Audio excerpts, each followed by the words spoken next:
Hey, a tip.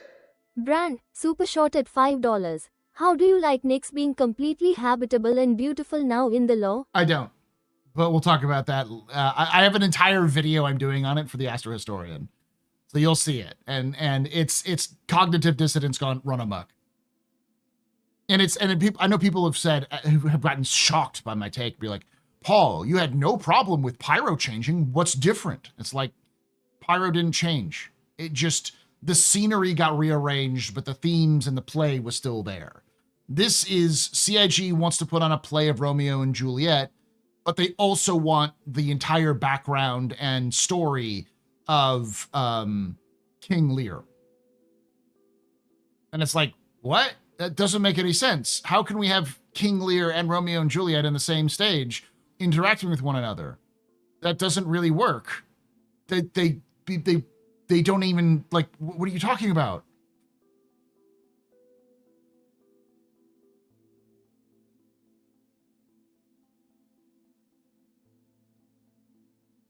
Thank you for that $5, by the way, Brandon.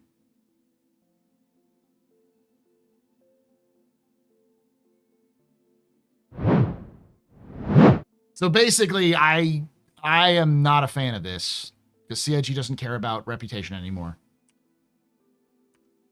I'm still going to do the event because why not? It might be fun, but like at this point, it's just, do you want free shit? Come do this thing so you can get free shit, which is nice. But eventually people will just be like, nah, I don't have an MTC, or I don't have, I don't have a, like, you know, Crusader Spirit or Arrow, you know? So like, I literally don't own a Spirit or an Arrow. And so it's like, why should I care?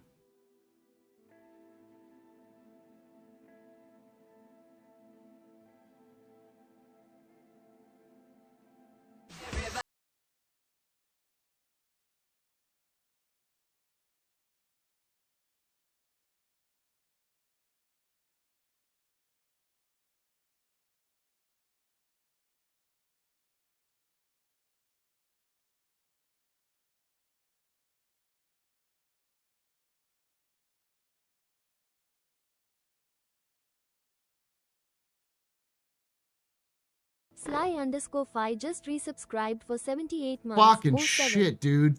78 months of tier 3. You are a very important pub, a very impressive Pennsylvania pedestrian. You rock. Shots and cheers in chat, y'all. Shots and cheers.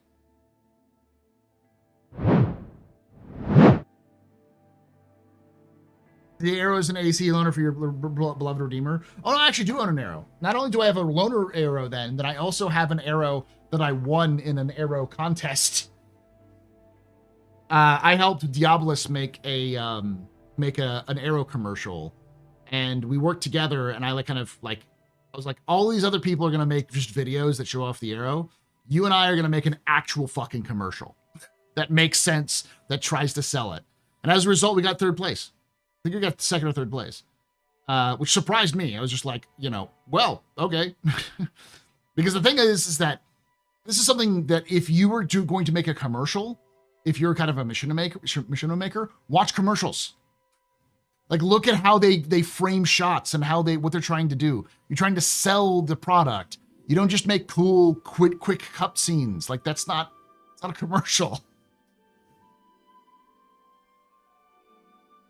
I already have a fucking Redeemer skin because I had the Redeemer when the Redeemer won Best in Show, or got close to it.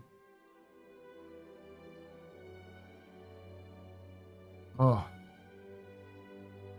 Can't even get the Grey Cat car in game. No, they may actually sell it after in the next patch or something like that. Hey, Nonstop Ops, I'm gonna reach out to you about next week. I don't even have a Spirit or Arrow, so I'm not gonna do the event personally. They need to tell me why it matters beyond skins. Exactly. I think CIG is falling into the fact that they had this system working, so they're just gonna use it. This feels like the laziest end. It also feels very, let's get this shit over with. Like, they needed a fucking recap that sounded more exciting than we actually participated in.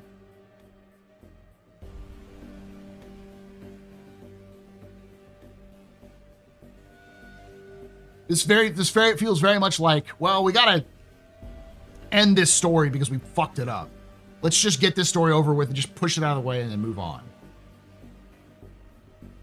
Them biddies. Redeemer almost won bis and Sig was like, can't have that happen again. We need to put out a Warg gunship that'll take its place. Thank you for them biddies. I hate the shiv so aggressively I want to say things that'll get me banned. You can say things, just don't say things that are like racially or like awful racist stuff or sexist stuff. I love the shiv because the shiv is stupid. That reminds me, let's see if CIG actually, they probably didn't.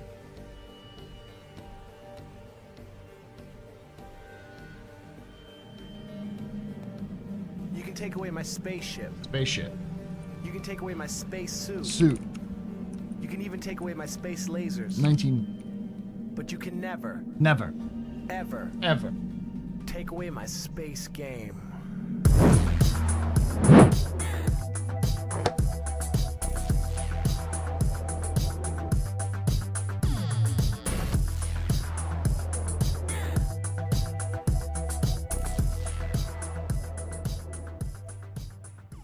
Vambalation just resubscribed for 5 months. Come visit Nyx One, the planet that shouldn't exist.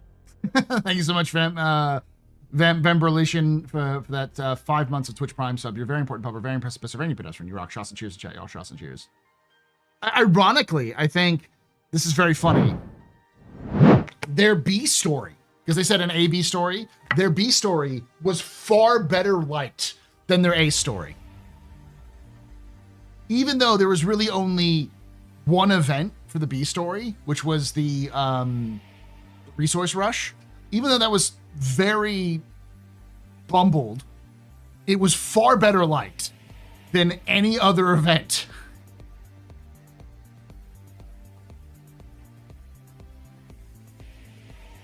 Look again, the shiv is the Razor Crest. I guess, yeah, it kind of is.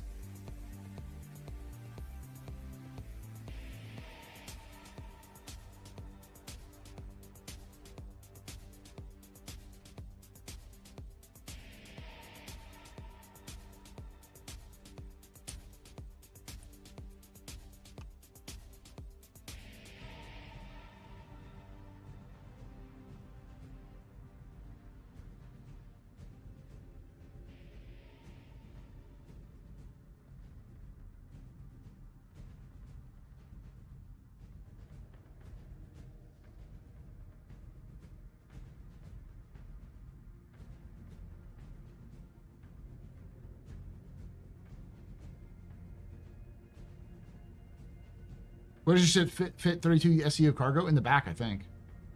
Honestly, the thing that's the most exciting is having hauling missions where NPCs can show up and try to kill me. Yeah. I like the shiv. The toilet dump is toilet is dumb, but the rest of the ship is pretty cool. Got that Star Wars jank to it. The shiv does in fact have a shit bucket. That is the most redeeming quality. Reminds me of the Battlefield Friends. It has to be at or before IAE. If it's after, then it would be next month. It would be next month, yeah. What was it someone said? CIG copied Star Wars homework but didn't understand the assignment? I haven't seen that, but that is funny. So we're going to watch the first part of CitizenCon Direct to kind of look at this. But yeah, I'm not upset at CIG for doing Nyx One. I understand why they did it. I just implore CIG to explain what the fuck is going to happen. Like, I'm not going to. Yeah, it's definitely a reason. The Shiv has been in Squadron 42 as a ship for at least 6 years. They have had it modeled and probably flying in Squadron for at least 6 years. What's the deal with Nyx One? All right.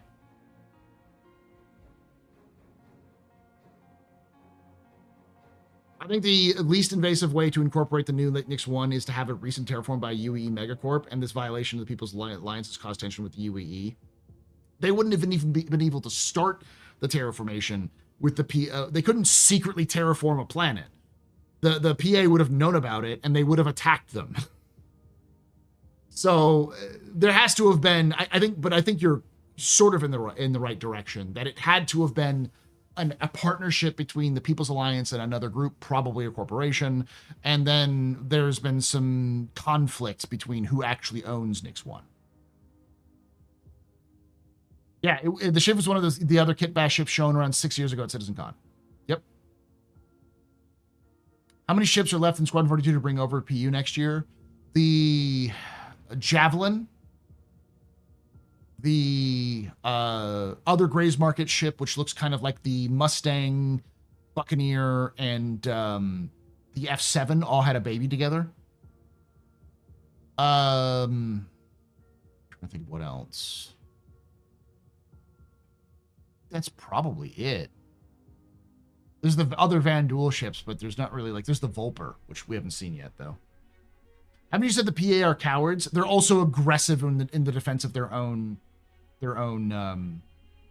territory. They're cowards in the sense that they don't want to piss off the UEE, but like pirates actively tried to use Nix as a base, and they hunt them down because they don't want to aggravate the UEE. If a corporation showed up and started to take their land, they would attack them because they know that the UEE is not stupid enough to use that as a provocation for war.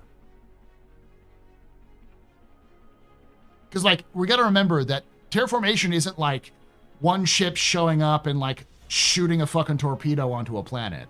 It is a multi-year process that requires intensive amounts of resources to build gigantic bespoke space stations that have no purpose other than being than terraforming. They're built specifically for the planet that they're terraforming.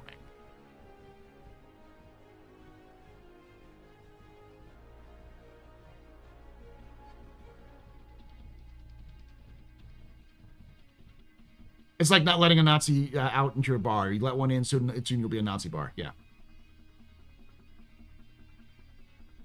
Yes. So basically, in a hype, the thing is that Nix 1 in their old lore. Them biddies. And where did they get a functional star? Buy it from Crusader? It's supposed to be a dark nebula, no? It's supposed to be at the edge of a dark nebula. Yes. The star was always going to be there. But the way that they've showed it in the past is sort of like the star is here and the dark nebula is here. So like the planets will orbit and go through the dark nebula as they're going around the orbit. And so the only places that are sort of free of the dark nebula is the belt. The belt where Levski's in. Levski and Delamar are. So like the dark nebula is a place where you can like retreat to like not get seen, but the star itself actually isn't in the dark nebula but the dark nebula sort of goes right up to the star. I don't know. I think in the Squadron 42 leak footage, there are 2 more ships in the Gray's Market: a Buccaneer with engines, tipped wings, and an Aurora with Gatlings.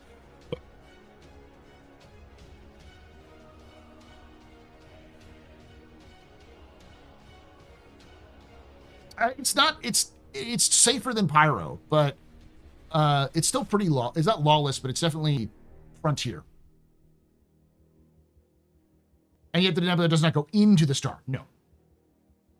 I think they're using actual physics logic for that because the star's natural like push, the gravity and the expulsions from the star would push the gases that would make up a nebula away from it.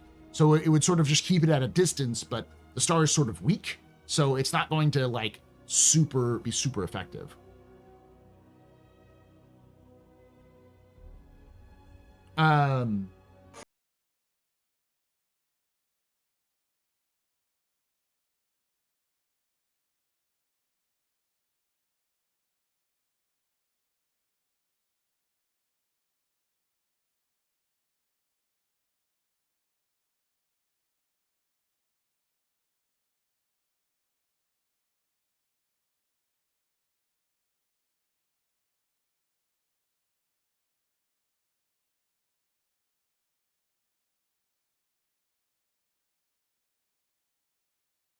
stream. My name's Paul, Berserker1, Batman Shelley, your humble host and space bartender here at the AstroPub, your space bar at the end of the universe. Sit back, relax, enjoy the show. We got a good one for you. How y'all doing? We're talking a little bit about Nyx 1 and my opinions on it, which are not good. So I don't know how to use the monocular rangefinder as per the title of the time. Is it just bugged? I have no idea. I haven't tried it. What are we up to there, Ender? You playing some Star Citizen?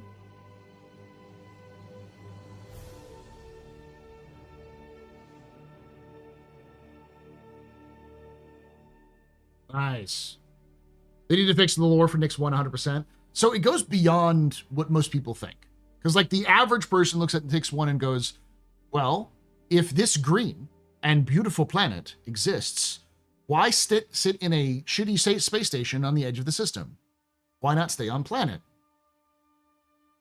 Obviously, right? But it goes even further than that, because terraformed worlds are very rare in the Star Citizen universe. It's very difficult to terraform them. They cost a lot of money and time and resources, and they're valuable because of not only their resources, but also population growth. So lots of people want to flee the settled systems to go further away. So having a planet that was terraformable or just straight up terraformed is a big deal. So the fact that it was abandoned in the first place, if it had a terraformed world, doesn't make any sense. So that terraformation couldn't have been at the beginning. Because it also doesn't make any sense because the People's Alliance was allowed to take over the system and they were effectively ignored. The reason why they were ignored is because Nyx was worthless. Nyx wouldn't have been worthless with a fucking garden planet next door. So politically, there's a lot of like discussions and like a lot of history in the game history, in the lore, about Nyx and its purpose during the Meser era, during the Revolution, and afterwards. And that wouldn't have made sense if they had a fully terraformed planet nearby. So the fact that Nyx 1 is now habitable, and they just sort of gloss over the fact that it's habitable and focus instead of the story on like the arrival of Van Duel and Intersec and this mysterious organization that's causing trouble, and the pressures for the UEE and the PA to work together. It's just it doesn't make a lot of sense. There would be no discussion on whether or not the PA should be part of the UEE. I'll give you an example of how absolutely ruthless the UEE is around even terraformable worlds. When Stanton was first discovered, it had people living there. So when the UEE was given the coordinates for Stanton, Stanton already had settlers. Because people had discovered it before the UEE did. When the UE came in and they found out that it was 2 terraformable, or actually 3 terraformable worlds, and a naturally habitable gas giant, because the top of Crusader is actually naturally habitable, it wasn't terraformed or anything, it's a low mass gas giant. So it's like one of those, theoretically it can exist, and if it exists, it can hold oxygen, nitrogen atmospheres at the top levels. So CIG's working the barely science into there. But they immediately came in and said, this is our land now.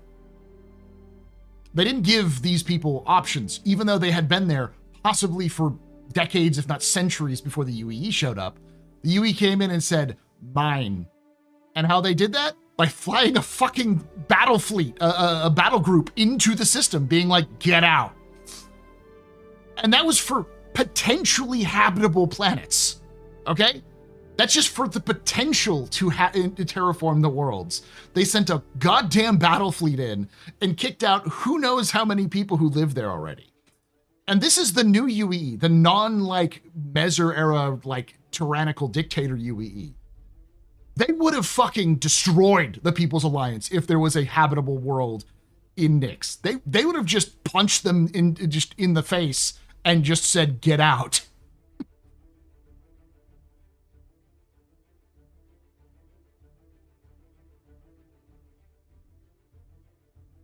Yeah, manifest destiny, baby. Like, so logically, the PA shouldn't be having we have a crisis of whether, and the UE shouldn't be like, oh, well, maybe we need to send our little PMC group in there and not have to deal with. No, they would have just walked up with a Bengal carrier, blew the shit out of everybody in a not fun way, and immediately taken over the system. Like the Native Americans. Fun fact, I do believe that the Dusters are actually supposed to be the original inhabitants of Staten, or at least the descendants of the original inhabitants of Stanton. And CIG is very on the nose when they do their visual storytelling, and you just got to look at their outfits. The outfits of the Dusters, like their armor, is usually very native coded. Be it the native inhabitants of North America or South America, or even like the native inhabitants of places like Africa or the Pacific. Like they have very similar sort of vibe to them, which makes sense if it was supposed to be that sort of thing. Oh, maybe that's why they stick the Levski? No, the Levski wouldn't exist, is what I'm saying. No one would be in Levski. Levski would be under UEE control. What would you suggest as a lore change to make this make sense? Make it recent, and it's clear that CIG is doing something with their little sidebar discussion, because there was that image of like new re-terraformation technology is being discussed. So they could easily work that into this company, which has developed re-terraformation, wanted to test their technology on a world. And so they went to the People's Alliance and said, hey, we know that the Nyx 1 is very difficult to terraform. That's just why no one's ever tried it. We want to give it a shot with our own technology, but we need your help because we can't do this without you, obviously, because you would kill us if we just try to do it. So why don't we use your Levski as a base of operations, and you can protect us. And in the end, you get to keep Nyx 1. We just want to make sure the technology works. And it did. And then the company was like, actually, we want Nyx 1. Fuck you. We're going to go complain to the UEE that you fucked over our deals and get them to take it for us. Chiquita Banana style. Banana Wars style. Banana Republic style. And around that time, so thus it's happened in the last maybe 5 years. And around the time this sort of conflict between these two groups pops up is when the Vanduul starts showing up into Nyx with this mystery group that's causing a lot of problems. So the UEE is like, fuck. We want to help our corporate friends because we don't want to get fucked over by them. But we also can't piss off Levski, because if we piss off Levski, then we're fighting Levski and the Vanduul at the same time. And the Levskiites, the people who live in Nyx, the citizens of Nyx, will probably just go to ground and fight a guerrilla war against us. So, like, we can't deal with, like, multiple factions fighting us at once, because that's what they did in Nexus. And Nexus is a fucking quagmire. It's just various gangs fighting for control over Nexus, while also the UEE is trying to fight those gangs so they can kick them out of Nexus.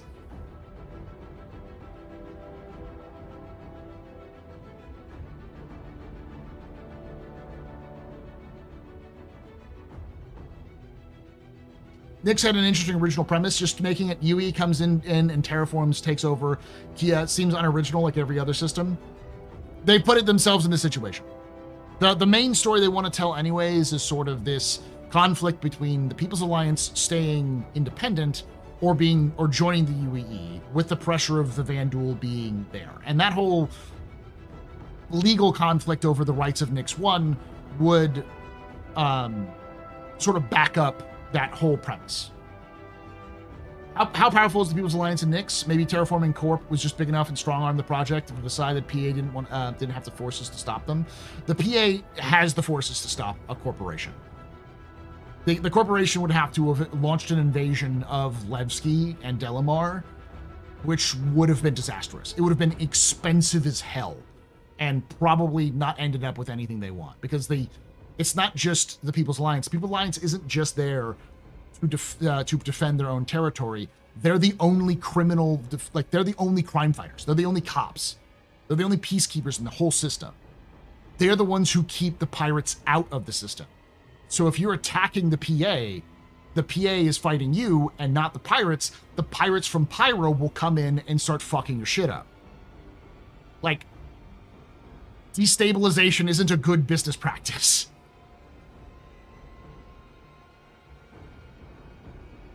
Basically, the People's Alliance is powerful enough to control the system, but not so powerful that they really present a threat outside of Nyx.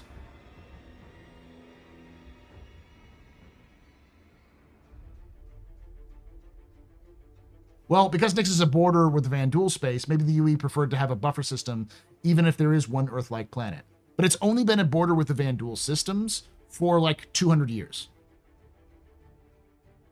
So if this system had been terraformed anytime in the last 200 years, before any time for the last 200 years, it would have been taken. And even then, the Vanduul didn't really start invading Nyx until recently. The Vanduul come in waves. They don't really like, they don't just start off. They don't just like go hard in the paint. Like, they'll ignore systems for hundreds of years and then show up and then gradually increase their forces in an area until a fucking kingship shows up. And the fact that they're starting to attack Nyx means that it's bad sign, means the Vanduul are coming. But it also means that the Vanduul are going to take dozens of years to actually get to critical mass. And in that time, they could have easily, if there was a terraformed world, put yourself in the shoes of the UEE. It would be very difficult, but very rewarding to conquer Nyx so that you could then use the planet and build it into a fucking fortress. If you knew that the Vanduul would be coming at some point, you would show up, do a quick victory against Nyx because you're the goddamn UEE. It would be bloody, but you'd win, and then use all the facilities that they've already built for you, plus this beautiful planet, and build Cadia. You know, because the UEE's done that before. Look at Castra. Like, they would just be Castra 2.0. Like, politically and logistically, again, they fucking destroyed the most of the citizens of Stanton for the potential of the worlds and for the trade route that was being allowed. So, but the whole point of the lore of the system is that it's abandoned, which in turn gives it identity. Why even change it? Don't ask me, man. That's just CIG. CIG's doing it because they want to do it.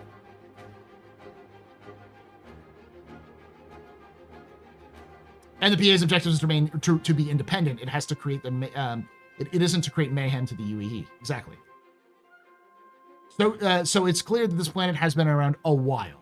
We don't know if it's been around a while.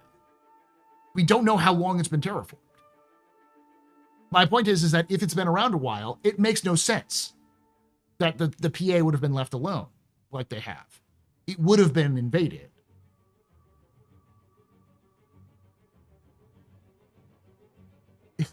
Thank you, Chops. Chat, Paul is our lore guy, not CIG's lore guy.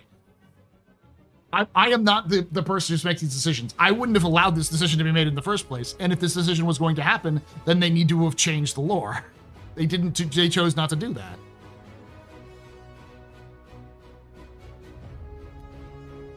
Oh no, 100%.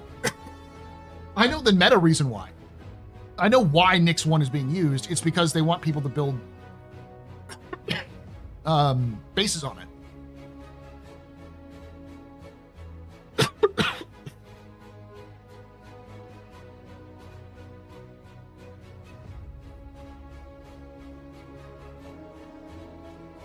Hey, Forkless.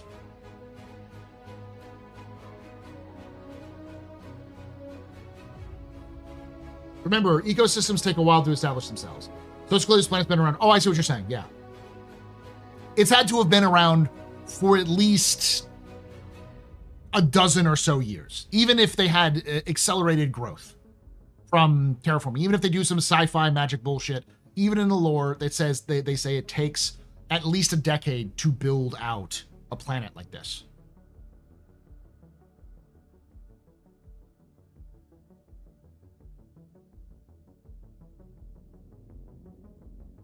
But I also think it's a little bit too much detail. CIG could easily hand wave why some of this stuff is a little bit more decayed than others, because whatever.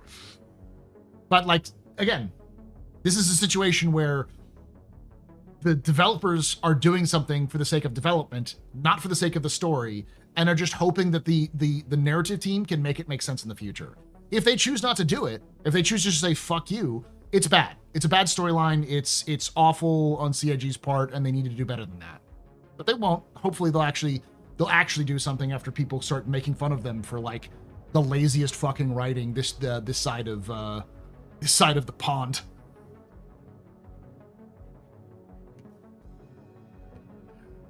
What's next? People die when they are killed?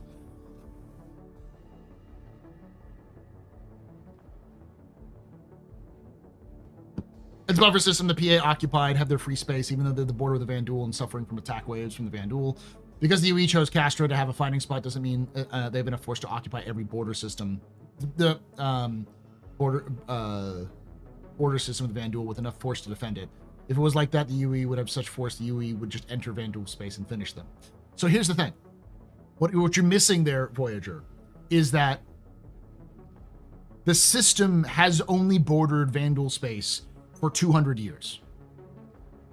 The system has been inhabited for 400 years.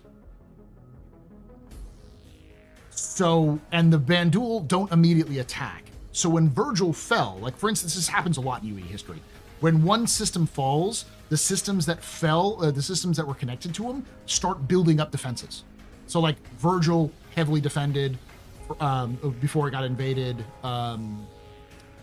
Vega also heavily defended before you know, the only reason I was able to withstand the attack, combined with, you know, smart commanding but from the Second Fleet. So the UE, especially if there was a terraformed world, wouldn't have, once Virgil fell, they wouldn't have just let Nyx be. They would have instantly invaded, because Virgil fell under the Mezzers, and the Mezzers are dumb. Especially late Mezzers, completely stupid. They have no idea what they're doing. That's the kind of thing they would have done. They would have said, well, this system is now on the border with the Vandal space, and it has this beautiful world that we can use. We're taking that. like the logic flies in the face. Like there's just no logic there into why this beautiful, pristine world has been untouched. Politically, economically, anything. Meta-wise, yeah, it's so that you can like have a good world so you can build your planet, your bases on. But I'll be right back.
Sure, but are subject to siege castles where easier to defend also. We're not talking about some sort of amazingly, like, skilled fighters. The PA is good enough to what they do, but they're not, like, super warriors. The point is that they wouldn't have been able to survive a prolonged attack by a bunch of crazy people who are more than willing to throw money and lives into a pit to achieve a minor objective of just like a beachfront property. Do you think that it might be okay to look pretty but actually hostile to human life? That's the laziest fucking way, like, retcon they could do, because that's just bad visual storytelling. People will be like, this place looks amazing, and there are like Kazi grazers, which require human level, like human habitable environments, just walking around. But I die the second I step out of my ship. It doesn't work.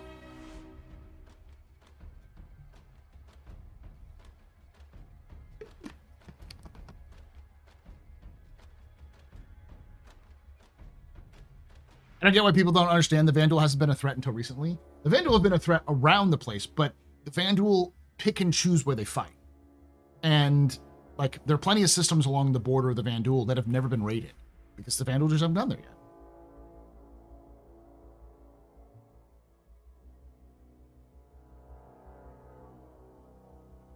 My point is that we're doing all of this, like, back-breaking explanation of, like, what happened to Nyx 1, when it's like CIG, we're all very clear. I don't think any of us are saying that this is a good idea.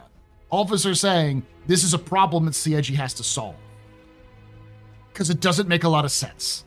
They have to make it make sense. It doesn't matter whatever fucking headcanon we come up with. It doesn't make sense. And so CIG has to explain why it's changed, and how that, and whatever the explanation is going to have to change the story that they built.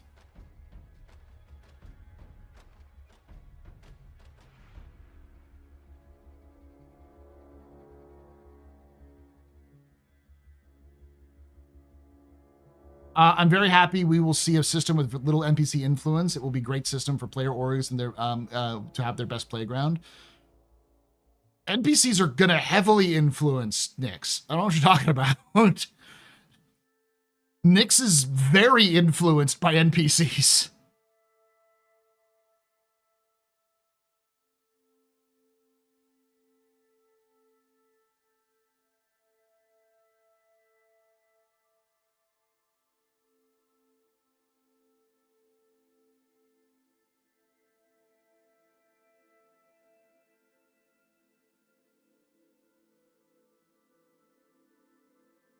I mean, as far as we can tell, there's no cities on Nyx 1, no. The most the lore is talked about is that there are a couple of mining outposts that existed from early days in the system that have been abandoned, that people use every so often when they're traveling through. So, like, there's a couple of outposts that existed in lore before.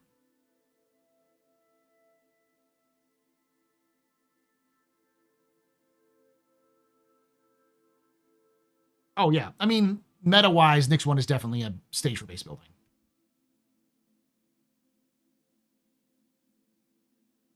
Well, Levski is easy to patrol, very small. It's not just Levski. The People's Alliance controls all of Nyx. And they patrol and root out. Like I said, they have actively tried to stop pirates from taking hold. The whole theme, if you watch the video of CitizenCon, the whole theme that they're going for is that this is not Pyro. This is not the lawless frontier of gangs butchering each other. This is a system that is well under the control of the People's Alliance, and they're sort of the local peacekeeping forces, but it is still harsh frontier where it's very difficult to live. So the People's Alliance will be everywhere. They're just not just on Levski. They're just not the only people there. You think we'll see Castra next year? I think so. I think that if they do this, if this does well critically and financially for them to piecemeal out Nyx, then they'll do the same thing with Castra. Well, they'll release Castra with just, well, Castra also may not be as problematic because it's got Bullseye. It only has 2 planets, Bullseye and Cascom. And then there's only one landing zone, which is Sherman. So.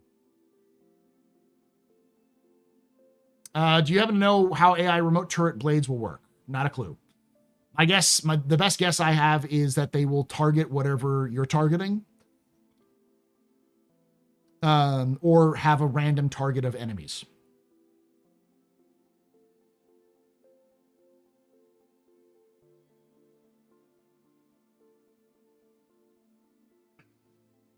Then we still need empty systems so players can take control.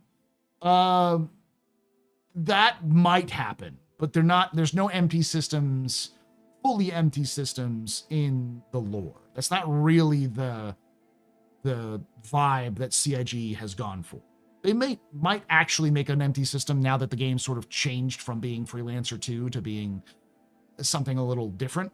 But there's been no indications of that. Basically, all of the systems in the game, from Stanton to Pyro to Nyx and Castra and to Terra, all of those systems that'll be in 1.0 are settled. They're settled, they have influence, and I doubt where we will see, I think it'll be a very long time before we see a blank system with no NPC influence.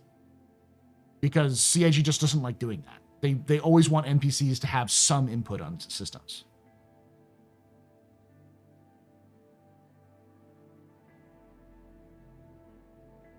Would they need dynamic server meshings fully in before more systems?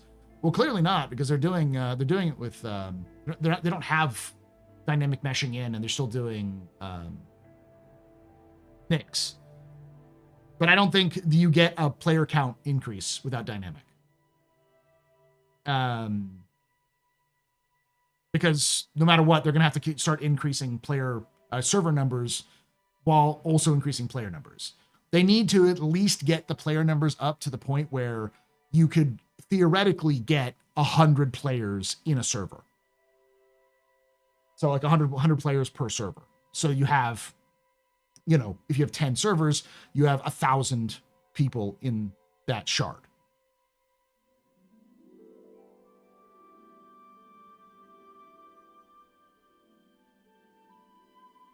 If the UEE go the way of Rome, would Nyx join Terra, or do you think they'd still, or do you think they still Terra as UEE? I don't think they'd probably stay independent. They'd attempt to stay independent for sure.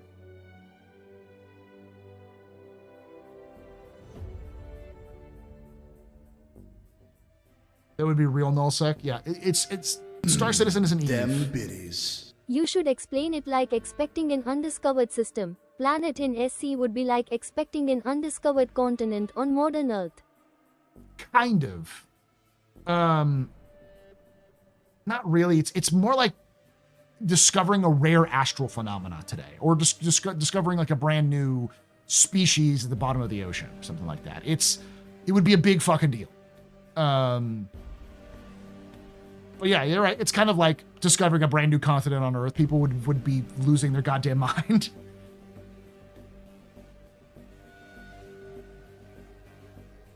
Did they ever say how many shards are going to work with at 1.0? I doubt there will be only one.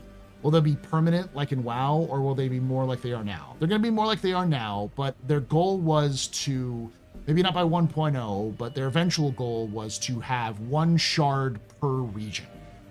So there would be a North American shard, there would be a European shard, there would be an Asian shard, and like an Australian shard. And thus the entire population would be able, of like North America who play, should be able to be on one shard. Now, I don't think they will get to that by 1.0. They might have multiple shards, but they're going to get down to like 2 or 3 North American, 2 or 3 European, 1 Asian, and 1 Australian.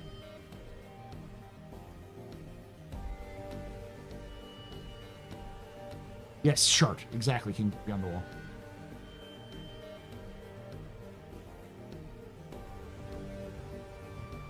With instancing announced, do you think they will implement it to all jump gates? to stop gate camping slash blockades. No, they'll just do the transient jump points, which I'm sure will use instancing. So, how long has it been since discovering the most recent star system? About 10 years. The most recent star system was Tamsa, which was discovered by a Banu explorer, but it was in UEE or near UEE space. So the Banu explorer gave it to the UEE, and as a result, he was allowed to name it. And so he named it Tamsa after Tamsa Wheel, who was his favorite human artist. It's a black hole system. It's a system that's just black holes. But there is a rule in the UEE where for, I think it's like 5 or 10 years, no one can enter a new system while the UEE pathfinders go through the system and try to scan the whole system up and down to figure out if the system is A, worth it for the UEE, and B, if it has native life on it. Because there is the Fair Chance Act, which basically says that if a system could potentially harbor life, then humans are not allowed to settle on that planet.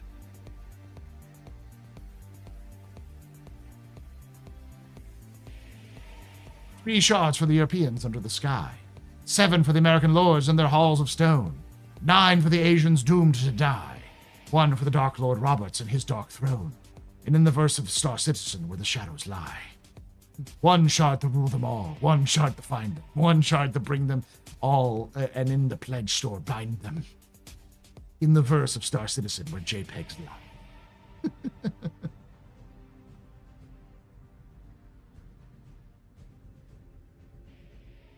We'll need plenty of star systems worth going to for that to happen, depending on how popular the game becomes. There's plans, the original design for the game is to have 100 systems. Some are more empty than others, but most of them have at least some NPC presence. You can take away my spaceship. Spaceship. You can take away my space suit. Suit. You Bandual can take Arbiters. away my space lasers. No pew-pews. But you can never, Never. ever Ever. take away my space game.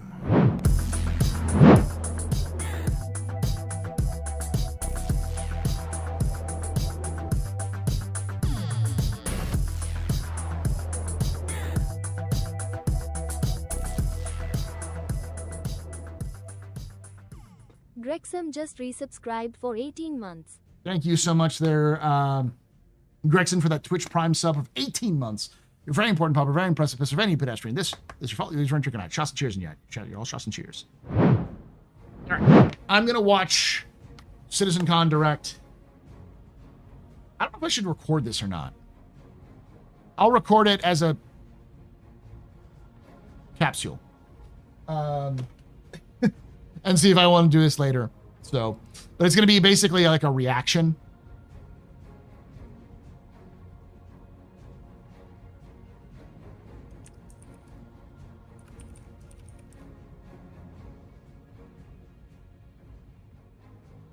When creating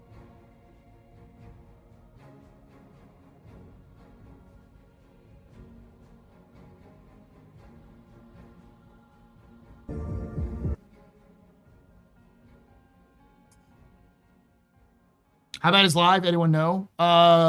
Last I heard it was pretty bad, but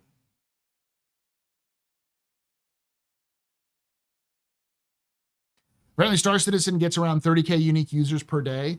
1 shard per region should be doable. You got to remember that there will be a spike in users towards 1.0. A lot of people will come back. So I do think that if it is true that I get around 30k for like all regions, then they need at least 10k, I think, per region. So if each region had 10k, which is OS, Asia, US, and EU, that would be a total of 40k. And they probably would want to have at least 2 different regions for Europe and US. So like they would have like NA1, NA2, EU1, EU2, so that they could spread out the initial load when they first start up the game. And then they can, because nothing is tied necessarily to the shards, except for base building, after the initial release, they can sort of maybe take those offline or keep them up to keep the loads balanced. Because that would mean you'd have a total capacity, a daily capacity of 60k. So you could deal with more spikes, but then, man, live is all right. It's not at its worst. It's also Thursday, so yeah. They could have made Nyx filled with alien life that's totally hostile to human habitation. Yeah, I just don't see them doing that. Because that would be, again, require them to build out alien life that's hostile to human habitation. Because remember, Nyx 1 isn't naturally habitable as far as we know. It's terraformed. Because nothing was of value when they discovered it, and then now it's been terraformed. So it wasn't of value when it originally was released. It wasn't terraformable. So something changed over the time to make it like that. And so any of the life that would be on Nyx 1 would have been introduced by humanity. So it would have to be some pretty nasty things that somebody introduced. All right. Here we go.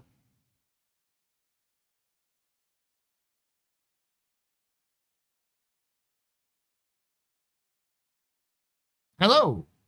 Welcome to another Office Hours. Dem biddies. Space AIDS. Forgot to turn that off. Thank you. Welcome to another Office Hours. I'm leaving that in. Capsule. That's right. Capsule. This is a small section of my Office Hours live stream that I do on Thursdays. Thanks to Victoria for this, by the way. Twitch.tv/TheAstroPub, YouTube.com/TheAstroPub live. We'd love to have you come join us live as we talk about Star Citizen lore, news, and more. We are going to be doing a couple of different of these things. This is going to be the first. This is sort of a reaction video. So if you don't like reaction videos, understandable. But we're looking through CitizenCon Direct in chunks. So we're going to look through the first section of CitizenCon Direct for this one. I'm going to watch it, maybe a little bit of a commentary, and then sort of break down some of the stuff at the end, the cool things, the not so cool things, that sort of thing. So with that being said, let's watch CitizenCon Direct with the opening, and of course, welcome to Nyx. Let's make sure everything is good. There we go. This year has marked a turning point in Star Citizen's history. We have finally moved past the question of whether we can build an architecture to deliver a universe with incredible detail at massive scale, seamlessly, and where thousands of people can all play together. Server meshing has been working pretty much flawlessly at scale for the past 9 months. It has brought a more populated and active verse with up to 700 players online and in the same space at once. It's greatly increased server performance and delivered a much more responsive player experience. I couldn't be prouder of the team. They delivered something no other online game does presently.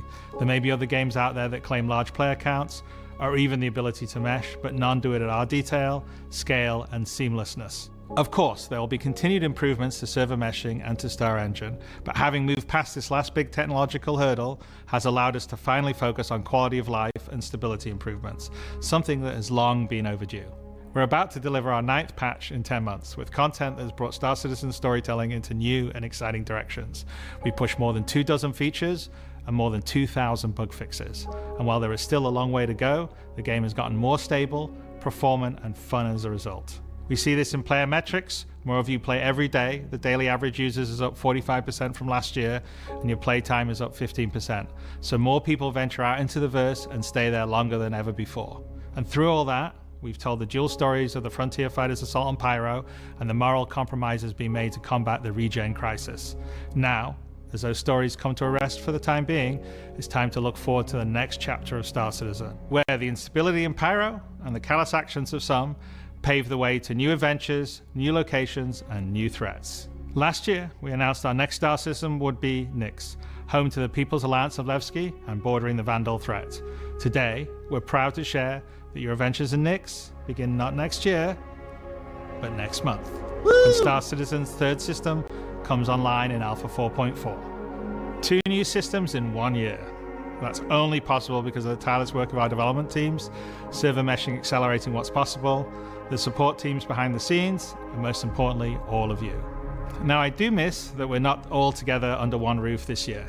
But in many ways, we're more connected than ever. Across the globe, many of you are gathering at watch parties, 9 of them with our developers in attendance, and countless others springing up in communities everywhere, and all happening simultaneously today. So even if we're separated by oceans and continents, we're bound together by the same passion for space, for discovery, and for this incredible universe we're building together. Whether you're at home or alongside your crew at a watch party, grab a drink, sit back, and let us take you inside our up-and-coming plans for the next year of Star Citizen. You heard the man drink.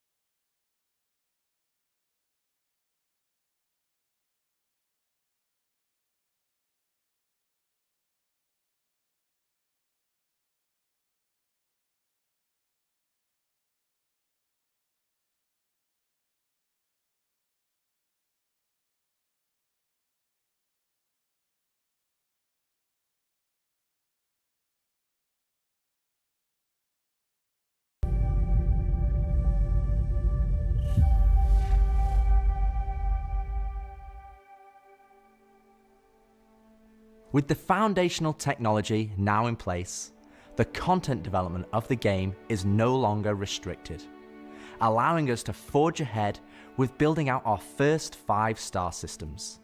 Nyx will see the much-loved Levski landing zone added back to the verse, while also bringing you one of its most iconic landmarks, the Glacium Belt. Here, you'll experience a new combined arms operation that will introduce new factions and new adventures for you to discover. With this edition of our 3rd star system, we're also going to do something that's at the heart of the entire Star Citizen experience, and that is to build it right in front of you. As we have done this year, with the addition of several major locations, such as the Hathor facility or the Lazarus complex, we will continue to unveil new Nyx content throughout the year. It's a slightly different approach to how we deliver Pyro, but we feel this gets the content into your hands sooner and shows our intent as we continue our march towards 1.0. I'm so incredibly proud of the work our teams have done and are continuing to do, and we're excited to have you on this next step of our journey. And as with any journey in Star Citizen, that begins with a little story. So for those of you who didn't get this, maybe because you haven't watched this yet or you didn't pick it up, but the idea is that Nyx is coming out in 4.4, but it is only going to have the Glacium Ring and Levski. So we're not going to have Nyx 1, Nyx 2, or Nyx 3. It is only the asteroid belt and Levski, and then this sort of welcome to Levski experience, this event that they're doing. Yeah, they're building Nyx Stanton style.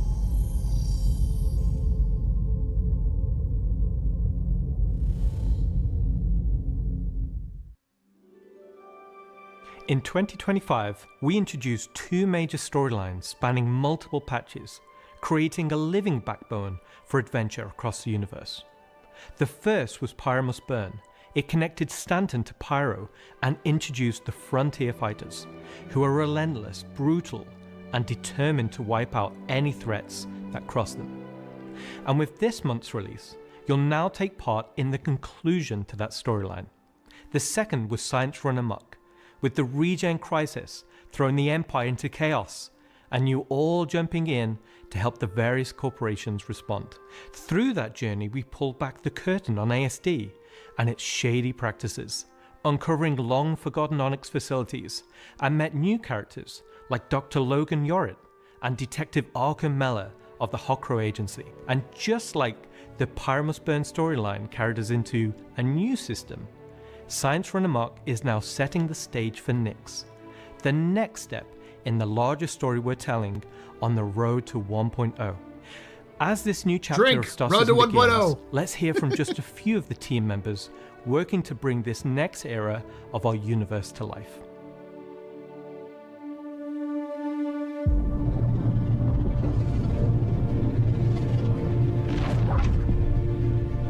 When the Nyx system was first discovered, the United Empire of Earth, the UAE, came out and did scans and kind of found out that the system wasn't really worth settling. The planets were too hard to terraform, the resources were too tough to get, so they opened it up. Really? And one company saw opportunity where the UAE didn't, QV Planet Services. And so they expanded into the system and tried to mine as much as they could, making a very slim margin by the sheer quantity of resources they were pulling out. The system itself sort of ran its course from sort of a large corporate interest perspective, and then was mostly left abandoned. Now this ended up being the ideal situation for the People's Alliance, who were a group of revolutionaries who were trying to overthrow the dictatorship of the Messer regime that was going on in the Empire at the time. So they went to the Nyx system and established what became known as Levski. They wanted to make it everything that the UEE wasn't at this time. They set up what they saw as their ideal society, where everyone's voices would be heard, where everyone would be equal. But they've fallen onto hard times. So Nyx today is kind of at an interesting point in its history. Now that the UEE has kind of transformed itself into a democratic society, what is their role? What are the People's Alliance rebelling against? And they still see the Empire as being inherently unfair. They see their role as still trying to create a free and fair society. But on the other hand, they have more problems than ever, and there's new threats lurking around every corner. And they have to ask, are they prepared to handle that? Or do they need to turn to the UEE for help?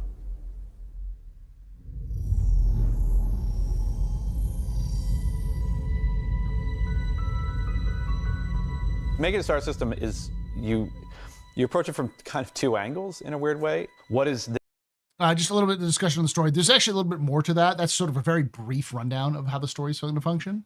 I'm actually be doing a lore video on that, but yeah, effectively that's kind of sums up the story of what Nyx was like. It's effectively a system that has been mostly left alone, and then as a result, the People's Alliance have been left alone to do their own thing. And now, as the Vanduul show up and other kind of splinter factions start arising, they start getting pushed into many different directions, and so they're one of the few independent human polities that exists in the universe of Star Citizen, and so they're being heavily pushed into joining the UEE because of that. So, this system bringing to the gallery? How does this new system plug into it, and what does it bring to the table from a sort of a flavor experience? We want to make sure that whatever it's bringing to the company is unique and has some flair to it. So the Nyx system is a remote system where people want to go and live free outside of the pressure and influence of the UEE. It's a remote and rugged system with a lot of hostility coming from the ever-present threat of Vanduul. It's kind of like a frontier-esque thing. It's not lawless like Pyro, it's just kind of out there. Pyro's more like a Mad Max wasteland, and Nyx is more like Silverado or like Deadwood, right? It's kind of like a smaller scope. So Nyx is a frontier town. There's law, but it's difficult to impose it because it's so remote. You're not getting a lot of resources in Nyx. It's sort of on the edge of the map, as it were. That's sort of they're describing the theme of the system. Emptiness and the loneliness is the defining factor. You're still going to find gangs, you're still going to find hostile presences, but it's where people go if they want to live off the grid.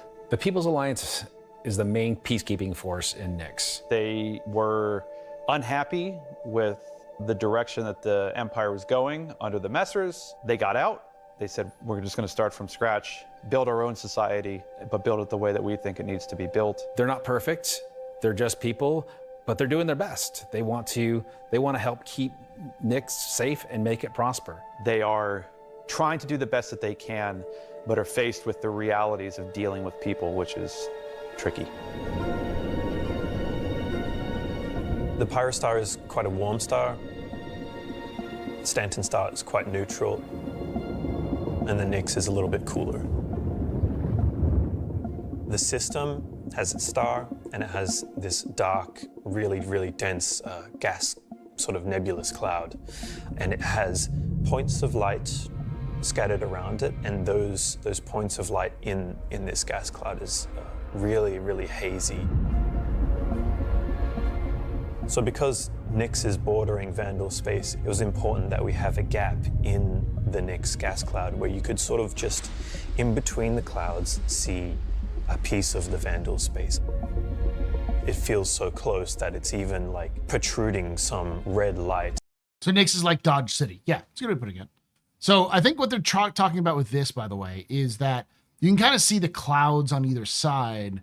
They're going to have like a nebula that you can fly through, and then there are going to be gaps inside the nebula that you can travel through, which will give you directions to go to specific landmarks.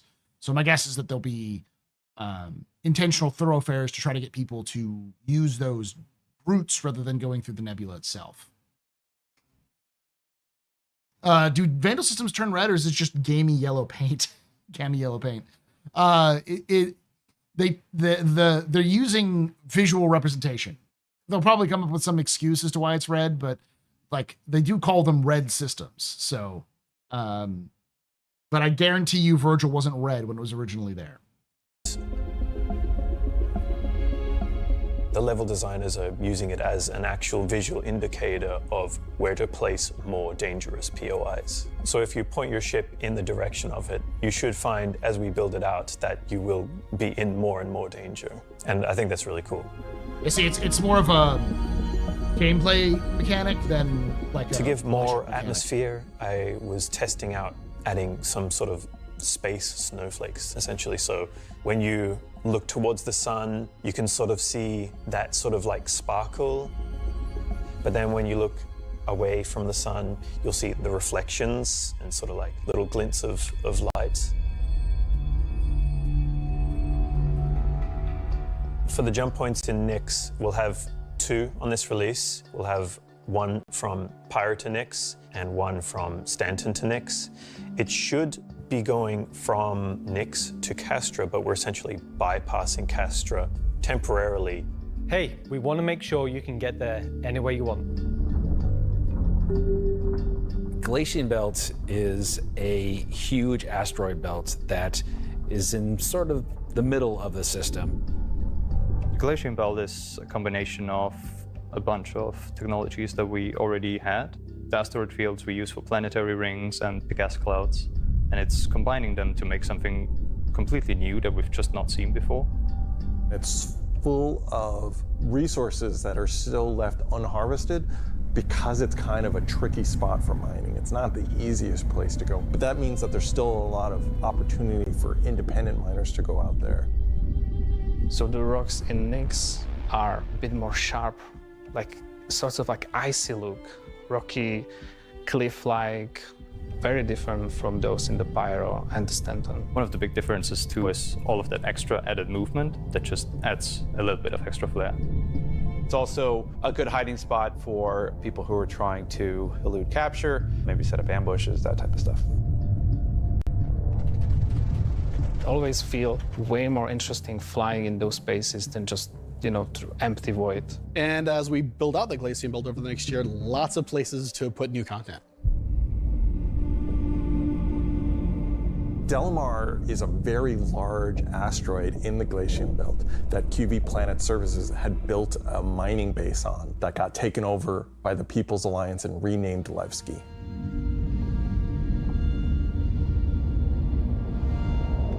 Levski is our first and biggest social outpost for Nyx. It's kind of like the place where you stop before you do your panning. So it's kind of a San Francisco before you go out to the gold rush. It's going to be the central hub for trade and hauling and all of the commerce within Nyx and also from Nyx to other systems. But it does have a CD underlayer to it. Over the years, you're sort of improving the generation method of those home, asteroids chat. to culminate towards this specific point to home. make large, explorable location. When you fly towards the Levski, you see this huge gas ring around it. It's scattered small, mid-sized pieces of the asteroids. Well, Levski is immediately apparently unique by the fact that it's a facility clamped onto the side of an asteroid. The breathtaking views of looking into the belt instantly gives it a unique charm and flavor. As you approach, you'll initially see a very dramatic borehole that goes all the way through the asteroid. You'll also see, growing out from there and alongside Levski, there will be landing pads along what I'd call the spine. Lots of industrial pipes and transport systems to bring out the refined mining materials. I love when it this, was by the way, a the mining little station. tram. Before we were using an actual planet, so we had all of the space available to place all of these structures. But now it kind of meant that we had to create an asteroid which has the appropriate size to. If we took the whole shot of the asteroid, you will see that there is an area to fly underneath. We plan on bringing in whole sea gameplay, so this is exterior cargo elevators. So as a team, you will be able to load and unload cargo. There's a lot more movement on the exterior, such as the cargo trains going around tracks. It's now going to be fully EVA-able. There will be walkways around the main landing zone to walk on using gravity plates, but you can drift off and kind of go wherever you want. They can explore fully the whole place, which is great.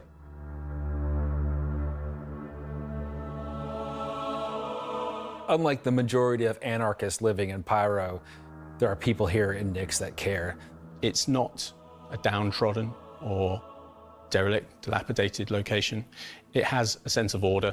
But only where the People's Alliance has people living. But we've had Levski before, and we've updated it quite substantially to be more in line with the newer features that have been put in since. I love the new mural, by the way. But also visually, and there's been a lot of quality of life fixes that we've wanted to add and bring up to like a good standard for a landing zone. Gracing the main lobby of Levski is a large statue of Anthony Tanaka. Remember Anthony Tanaka? And was being worked to death, all of them were. And Anthony Tanaka just had a break and just said no, and stood up against the foremen, the supervisors, the managers, the guards, and was killed for it. And so he became a sort of a figurehead. And kind of was one of the linchpin moments in seeing the fall of the Messer regime.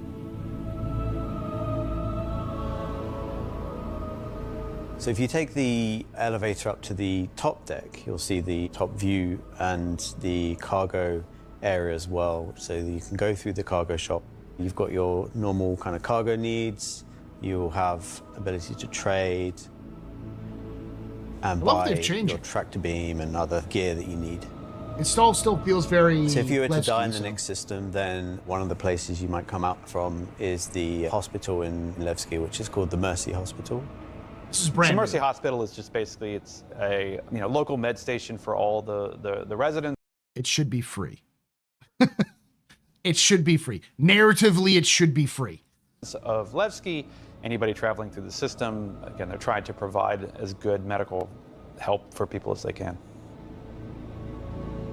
When you arrive at the HAB's location, you'll be presented with a lobby, elevator bank, and then you will take that transit to the HAB room. So within that room will be pods. And that's where These are the gray, original miners would have lived. The Grimex. They're not the nicest, and they're a bit messy, but they're a home for people in Levski. If you head down to the lower view deck, you'll go through into the Grand Barter, which is your main social and commercial area of Levski. This is where you will see market sellers selling their wares. There will be stalls, there will be kind of more embedded shops. And that includes things like Corderies, which is your armor shop, and also conscientious objects, which is for weapons. There's also one of my favorite places, Cafe Museum, which is where you can go down into some of the more rocky depths and grab yourself a drink, and you never know who you meet down there. If you explore a bit more around the Grand Barter, there's other routes around and little side passages. There's another shop that's away from that area called Teachers. Teach's Ship Shop is basically where you would go if you were looking to pick up a used ship, buy some ship parts, fix up your old ship, find some new stuff, sell some scrap. We've closed up Dumpers Depot for Levski, and everything that used to be sold there will now be sold at Teachers. Another new area, as well as the cargo shop that we've added, is the refinery deck for Levski. That's where you can take your processed goods, not just from Levski, but from the rest of the Nyx system, and refine and sell those goods there. As a lot of the content in the next coming releases for Nyx is going to be mining related. Nice. So it's super important that Levski is a really nice hub for mining type of gameplay. Why did they get rid of Dumpers Depot? I think it's because Dumpers Depot is corporate as shit, and they didn't want corporations in the place where the hippies lived. Makes sense. So they just changed it so Teachers is also Dumper's Depot effectively, which is fine. So we're really happy to bring Levski back into the game. It's been gone for quite a few years now. I think it really provided a unique environment of it's run down, but the people who live there love it and are working their hardest to make it a great place to live. This is a location that has a lot of nostalgia for you guys, and we don't want this just to be a re-release. We do want you to go, wow. It's not going to be as complete as Pyro was when it first came out, but it's going to be our first iteration, and you're going to be able to see it grow as we work on it. Like with everything, we're always learning and improving and finding new ways. I mean, is there anything more Star Citizen than just building the system while the players watch us build it around them? Going to add a nice dynamic. Yes, also failing to do so and having the game crash and burn because of easily fixable problems which you refuse to address. That's another very common one. To Stanton and be a much more calming of, style system than Pyro. The people that would have played it before are going to love to see this come back, and the people that haven't seen it before, it's going to be a great new location. This is the first time that I'm going to be able to touch stuff and kind of bring my own content to the game, and that's really exciting to me. Levski coming back into the game is a huge milestone personally for me. So I worked on the original quite some time ago, so seeing it come back and updated and improved and better is fantastic. Nice. So I'm going to leave it there. We'll do the rest of it later just because I wanted to kind of give some time. That's about 26 minutes. So the basic overview of explaining what Nyx is and why Nyx is important is, A, it's the third system, but it's also very much a frontier system. It's a system that's designed, its theme is to be isolated and lonely. They use a lot of references to the Gold Rush. So I'd imagine that there's going to be a lot of resource-based shenanigans that'll go on there, especially around mining, as they said. So it's going to be a lot less Mad Max and a lot, as I said, a lot more Tombstone. Dawson City, yeah. So it's important to also keep that in context that it's not going to have all of its planets in there. The two of the planets really aren't really that valuable. Nyx 1, which we'll talk about next time we go over this, is a little bit more controversial, which I'm actually releasing a full-blown Astro Historian video on that, so check that out. If it's released by the time this comes out, it'll be up there. But yeah, no, I'm glad for it. Nyx is coming in. That's great. I was wrong that I thought it wasn't going to come in. But I'm also kind of right, because it's not all of Nyx. It's just Levski and the Glacium Ring. And we'll get the rest of the stuff later. So a little right, a little wrong. But I am definitely looking forward to going back to Levski. If those of you who've been around long enough know, it's home. Most of us call it home. We loved it when it was originally in, and when they removed it, it was a sad day. And I'm looking forward to going back and not have it be Lagski. Thank you for watching. Thank you for hanging out. Like always, I want to know your thoughts down below on anything you saw from this Citizen Direct, especially from this section. Are you excited about Nyx and Levski? Or you have concerns about Nyx and Levski? Let me know in the comments below. And if you do like these sorts of things, we'd look at the lore news and more of Star Citizen every Thursday. So hit that like button, subscribe for more content, and hit the bell icon to be notified when these release. Thank you for watching, and like I say every time, hope to see you someday. The Black.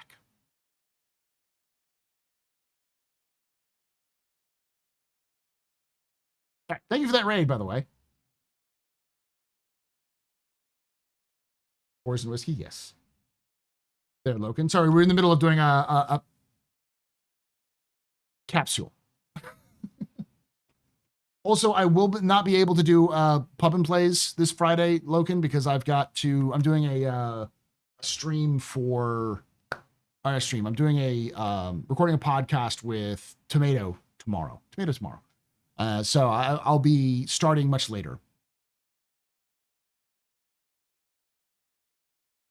Looking forward to the next vid. So it's not going to be a full breakdown of Nyx. It's going to involve the lore of Nyx, but it's not going to fully dive into it the way I will with my system survey, which will release in November. But it is going to talk about Nyx 1, the controversy of Nyx 1. And the basic gist, we've already talked about it a lot, is more that it shows a deeper issue regarding how CIG plans and executes content, that right now to them, nothing is sacred, which is fine, but it also seems like a lack of connection, a lack of understanding. And because they still want to do this, the Nyx is this insignificant, remote, rugged system, while also having the Garden of Eden in the damn thing. Like, why would anyone be going to the harsh place that's very difficult to mine when you have a planet that's not touched and easy to live on? Big Denny forgot about the Iron Fleet energy. Yeah. So, but I love Nyx. I love Nyx as the themes of it. I love the People's Alliance. I love Levski, and I'm don't get me wrong. I like the fact that Nyx 1 is terraformed. I just want it to make sense.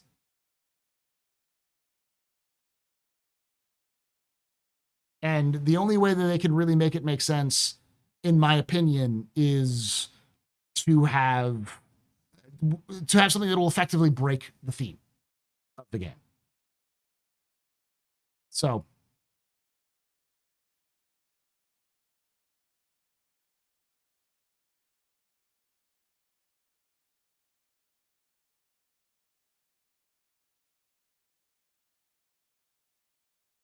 I like the planet, but it makes no lore logic to be that way. No, it doesn't. Hey, Paul, what other major landing zones do you think they'll add to Nyx besides Levski eventually, if any? Probably none. But they'll probably add something to Nyx 1 if they want to do this. That's the problem there, Meme Lord. Probably they just wanted to use their new planet tech on a living planet, not just derelict planets. Hopefully they'll take it out and make it make sense. They're not taking it out. It's their hero world. And they're doing it because they want to test the tech, not because they want to make a system that makes sense.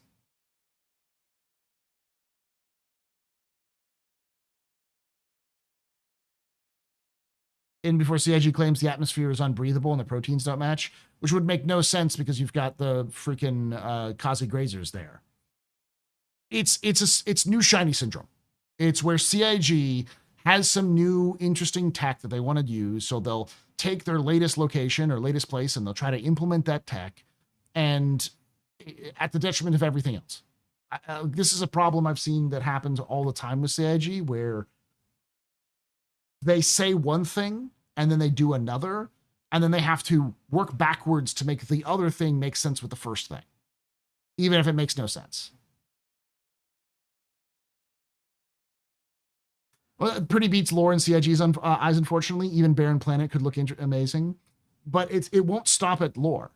That's the problem.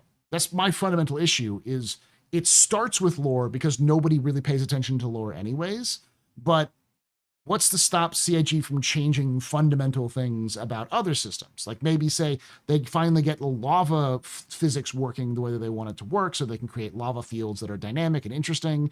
And then they just go back and erase an entire planet because they wanted to add lava fields to it. They won't have an explanation. They'll just do it. And even if it ruins the entire narrative, even if people had a very unique and interesting experience on that planet, they'll just do it because it's new tech and they don't have the sandbox yet to build a new planet. Or they'll just pop a new planet into existence in a system that only had 3 planets or 5 planets or 6 planets. Suddenly after a year of Castra being out, Castra always had a 3rd planet. What are you talking about? Like, it's 40K retcons for the sake of new shiny rather than, making it make sense.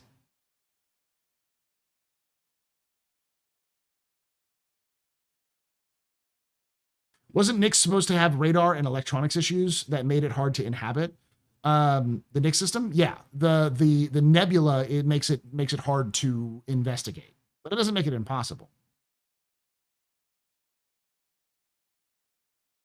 They had Nyx instanted for years. They didn't have Nyx. They had Levski instanted. As long as it's temporary, I don't mind. I don't think it's temporary. It's going to be permanent. You don't call it a hero planet if it's temporary.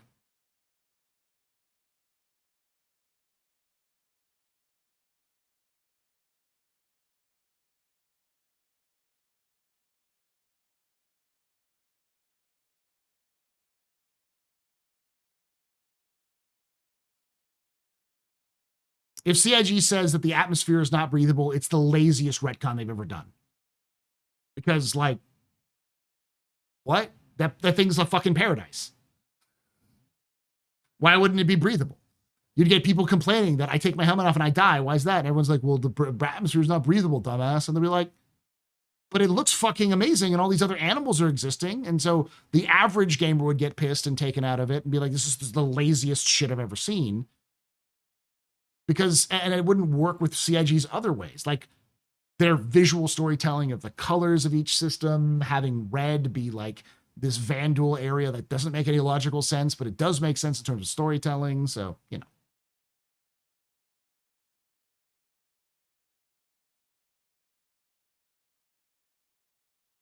They'll do something like New Levski on Nix 1, and then they'll be revealed that it's the slicers in disguise that populate the base for some damn stupid reason. Stupid thing again. Yeah. Yeah.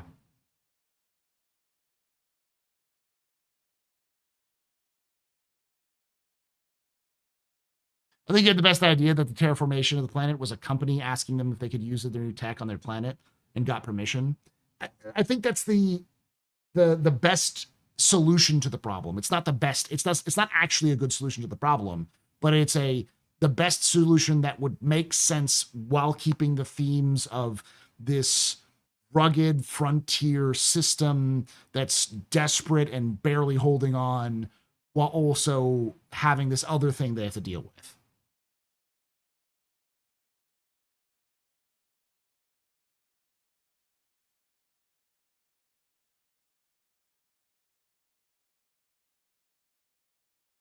That would be the laziest ad there, TK. They have to do something great, like letting us set up bases, and then the Vandal utterly destroy Nix 1 sometime before 1.0 drops, so they don't have to explain the whole reason why it exists. It would be even lazier. People would get so pissed off. But that's 100% something CIG would do. That's what they would do. How long does a terraforming planet take in the verse? Has CIG ever said? In lore, they have said that the first planet to be terraformed, Mars, took 50 years. But every planet they've done since then has been a little bit faster. So I think the average is like 10 to 5, so like 8 years is what it takes. But it's not just time. It's also a fuck ton of resources. Because you're completely geo cracking and remaking a planet's atmosphere. Then you have to seed all of the pioneer planets, all the pioneer stuff, then release all of the flora and fauna into the planet to make it like habitable. It is a long ass process to fully terraform a planet. You're not only building an atmosphere, you're also building an ecosystem.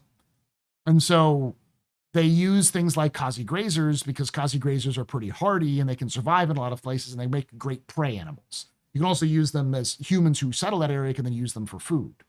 And they use copians because copians are good hardy predators which will hunt the prey animals, but are low in population.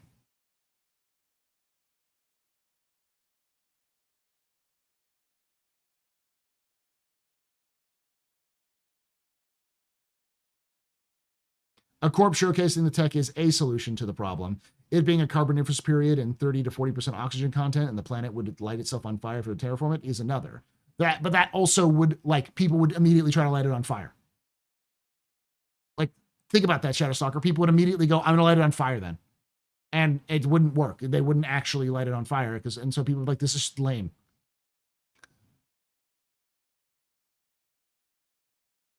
They'll have to retcon it being coreless or no magnetosphere.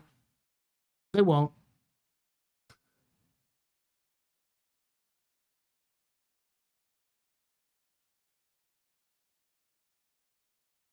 It would probably take longer to change a toxic atmosphere to a breathable Earth-like atmosphere than it would to just establish an atmo where there was none. Mars was probably easier than most. Yeah, like for instance, you can't terraform Venus planets. Venusian-like smog planets are impossible to terraform. The tech just doesn't work. They've tried it. It doesn't stick.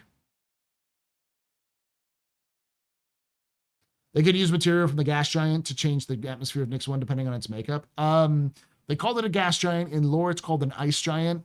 I don't know if that's changed or not, but it's more than just the atmosphere. Like I said, it's a long process that requires plants and animals to build an entire ecosystem through it.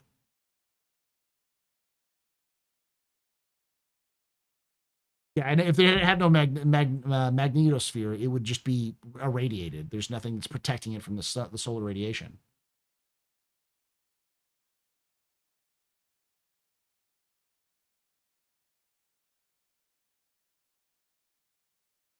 Oxygen is so highly reactive that it cannot exist in an atmosphere unless there's something on the planet that produces it.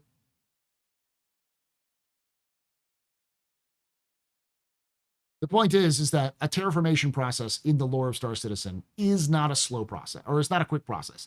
It is a relatively slow process.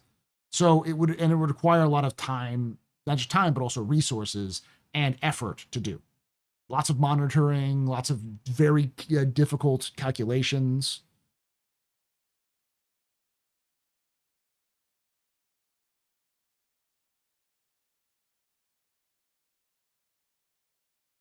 I know players would try to light the damn thing on fire. I'm trying to give CIG at least a ladder to get out of the hole they dug. Don't. Let them fucking build their own goddamn ladder. They put their own fucking self in that goddamn hole. The only people who can get themselves out is them. Us theory crafting isn't going to change the fact that CIG fucked up. Yeah, the fact of the matter is that most players don't give a shit. They see new shiny. But the fact of that I've seen a lot of people who are not lore savvy be like, why would anyone want to live on this dump shit of a fucking space station when you could live on this paradise of Nyx 1, shows me that your average Mountain Dew gamer understands there is a narrative conflict there. And if your average Doritos and Mountain Dew kid knows that there's something weird here, then you've got a problem. Because you're taking people out of the immersion.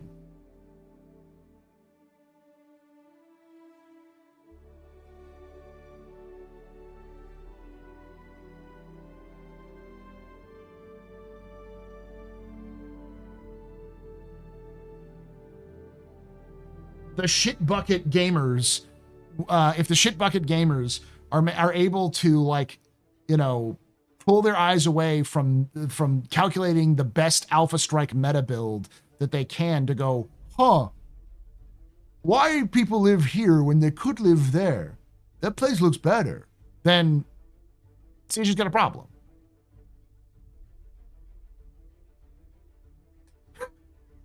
I forgot you're in this chat too, Mountain Dew me.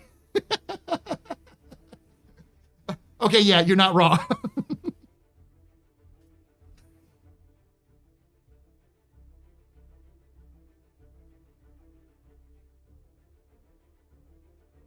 What happened to your gaming PC, Meme Lord?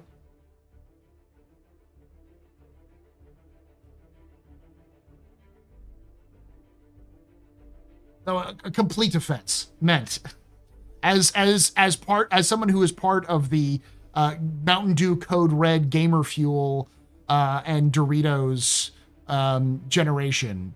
I know my people, and I know my people well enough to know that when they start pointing out plot holes, you're in a fucking big problem because they don't pay attention to shit. They pay attention to cool shiny and not anything else.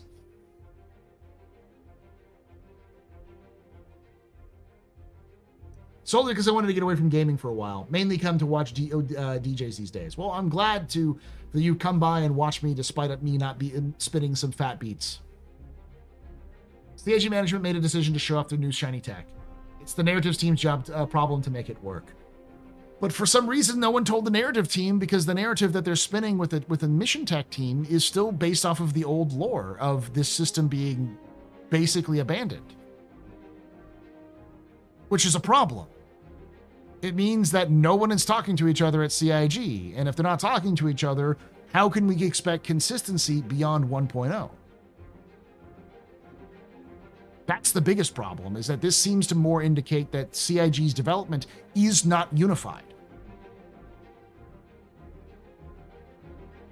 So how can we expect consistency and engagement when they don't talk to each other in the same damn company.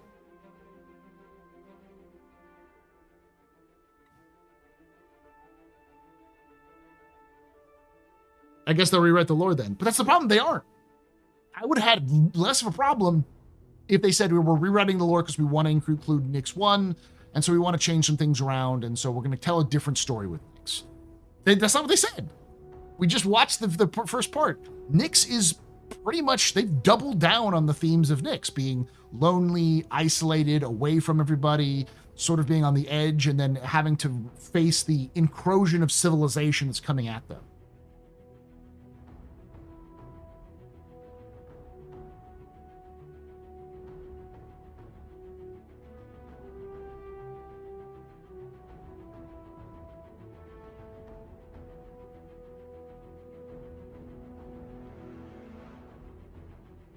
Yeah, no, I have no problem with lore changing. That's cool. I can write new videos. That's not my issue. My issue is the cognitive dissonance of not changing the lore while changing the fundamental processes of the lore.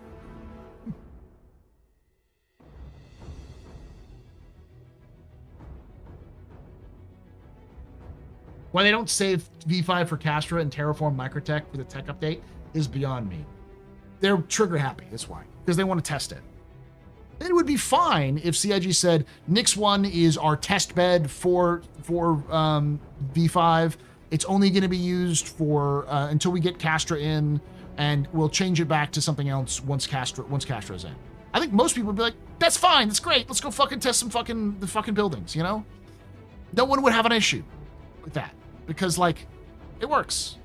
New shiny, and it's only here for sure, so we can enjoy it for while it's here. It's FOMO, you know.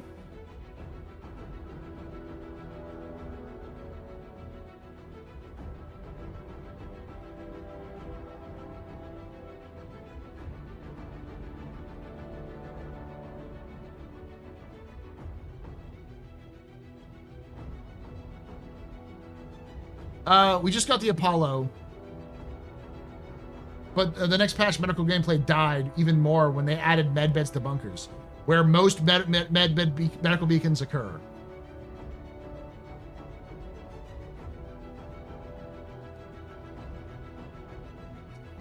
Narrative team eyes bottle of 12-year-old Scotch dresser. I don't envy the narrative team, because in my observation of this game, it's pretty clear that the narrative team has an idea of the story they want to tell, but they're also very cognizant that this is not a game that's made by them.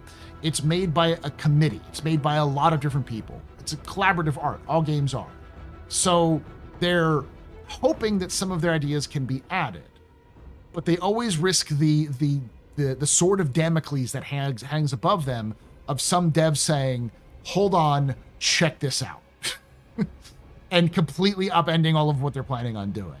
But based on the fact that a lot of them have been working for CIG for 12 years, they clearly enjoy their job, and they're clearly up to the challenge.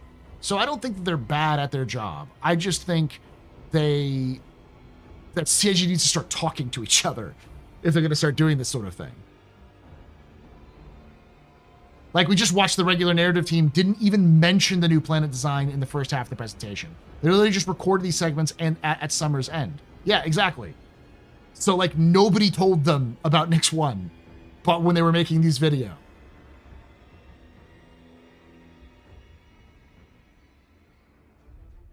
Paul, I'm surprised you aren't upset about the clanless kingship, because apparently you can have one without a clan. The fuck do you mean clanless kingship? Where is this posted?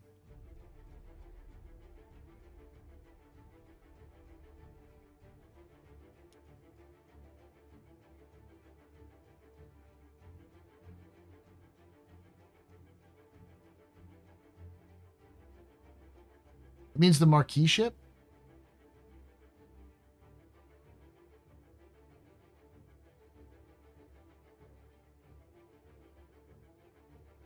So basically, CIG overdesigned and the narrative and it doesn't fit suddenly into their game design goals, like Pyro didn't fit. What? Hey, Muslim Beef.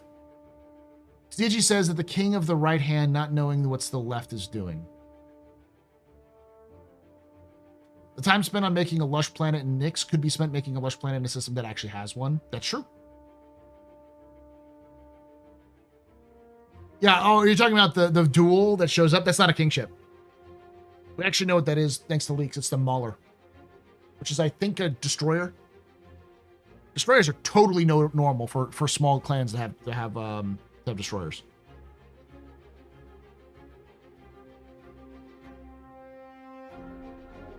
They talk about how the Vanduul and Nyx don't have a clan, which indicates the cap ship in the raid. They're small clan, not a big clan. They're clanless in the sense that they're not like a huge group. Raiding parties are sort of tiny clans, but they wouldn't have a kingship. That ship at the end is almost certainly, let me see.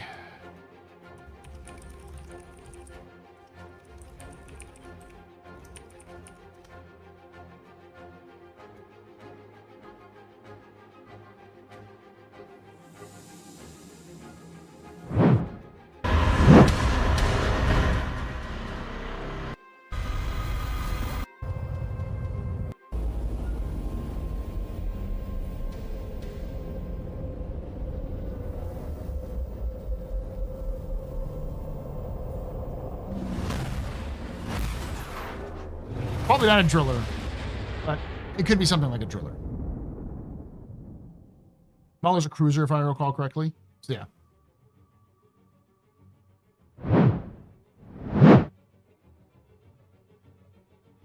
I've never seen that clip before. This was a reveal that they did. When was this released? December 16th, 2016.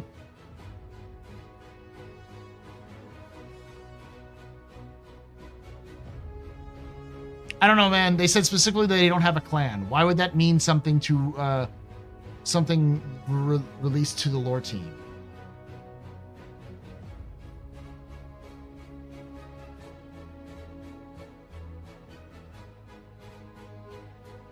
They say shit wrong all the time. I get what they were trying to say, which is they don't have a kingship.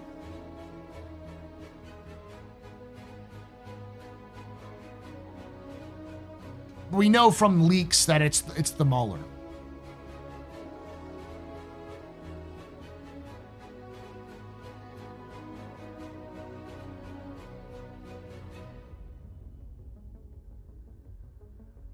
Something else to the lore team? It could just mean raiding party. They have been very loose on the definition of clan. Because, like, they even say it's not really a clan. in the human sense. So like they've been evolving the story of what a clan or clan isn't. But they have kind of framed out the idea that there are small groups of Vanduul that raid, that are led by tiny leaders, and then there's these larger groups that are like clans that have like kingships, which I've been calling a horde. But CIG may have changed it so that the large groups are called clans and the small groups are called raiders or something like that.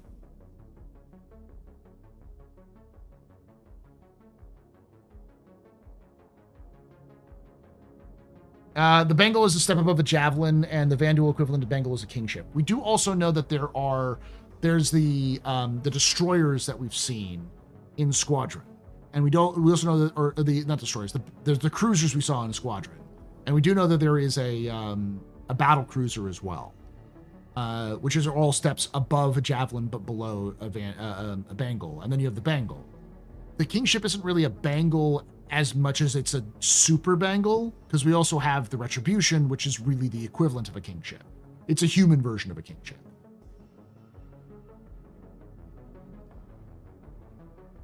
More of a Alliance guy myself, yeah. Yeah, there are cruisers between Bengal and Javelin. We just don't know what they're called. Vanduul, wah! Indeed.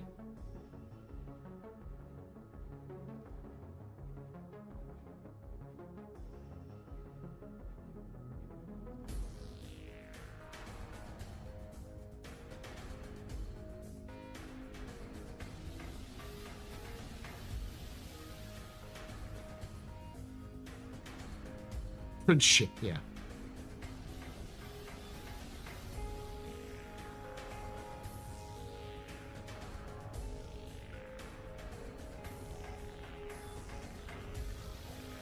They do use Bengal assets, yes. Clearly, the cruisers between the Jav and the Bengal are battle cruisers. Those aren't actually the battle cruisers because they seem to... One of those was the UES Integrity, and we actually saw the Integrity listed at the Battle of Vega, and the Integrity is the same class as the Argus, the destroyed. So that's definitely, the cruiser is definitely, that was definitely a cruiser. And we know the Integrity is a cruiser because it was referenced in other lore Galactopedia releases as a cruiser. So we know that the ones we saw with big guns, the Bengal looking things with big guns, are cruisers, not battle cruisers.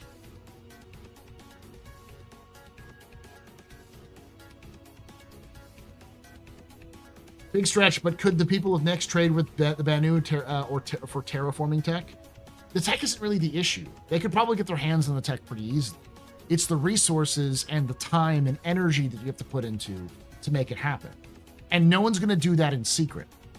And all of the energy and resources you put into terraforming, you're not using to protect the system or to keep your own system running. The PA is not weak by any stretch of the imagination, but it is not this massive, like, huge government with, like, bottomless funds to do whatever the fuck it wants. It has very limited resources, and it uses its resources as efficiently as possible to keep itself from dying.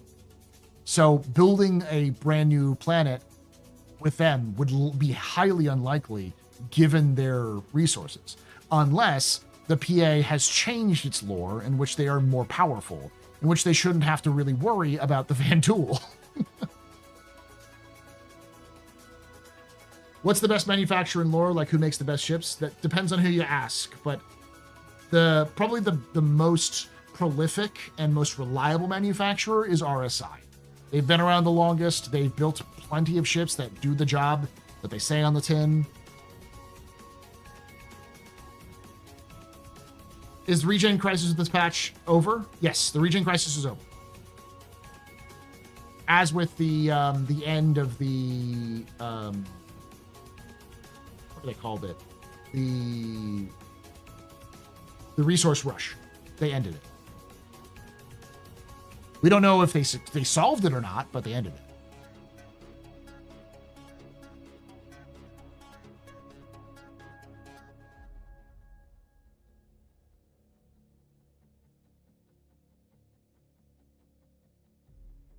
Maybe work with the UE Corp that has the tech and the resources and money to test it out, but no place to try it out.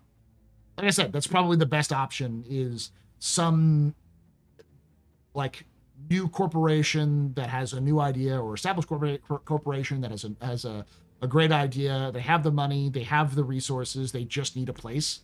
And they can't get a place to do their experimental tech because the UEE would be like, no, regulations, son. But there's no regulations in the People's Alliance, and there's nothing for the People's Alliance to lose if they let them try to terraform a world that's already dead.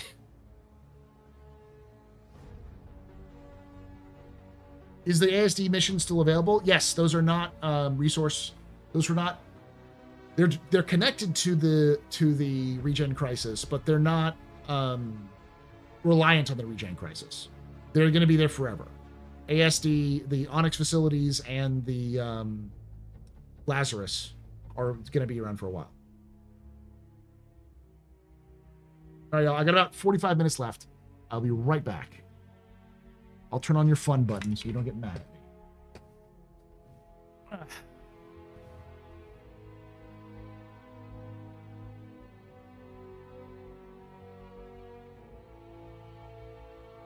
Barcelona! Barcelona! Barcelona!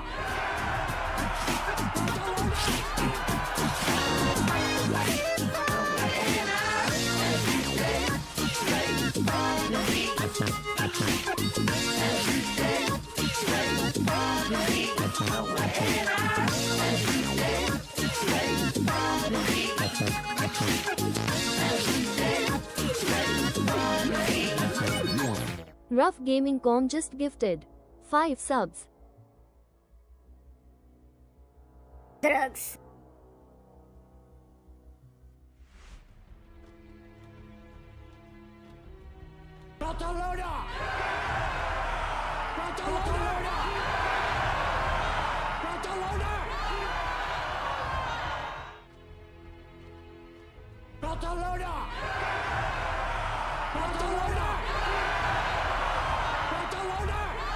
Weapons free, y'all.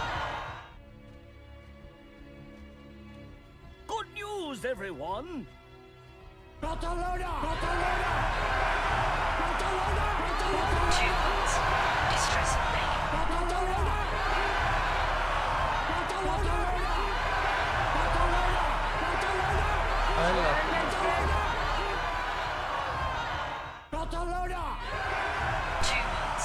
Distress and bacon.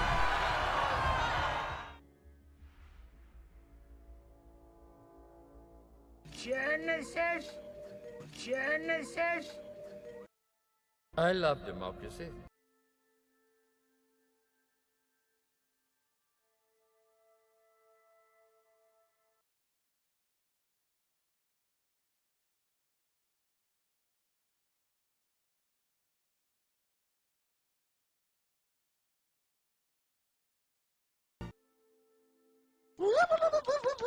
Two words. Distress and bacon. I'm just an old-fashioned cowboy.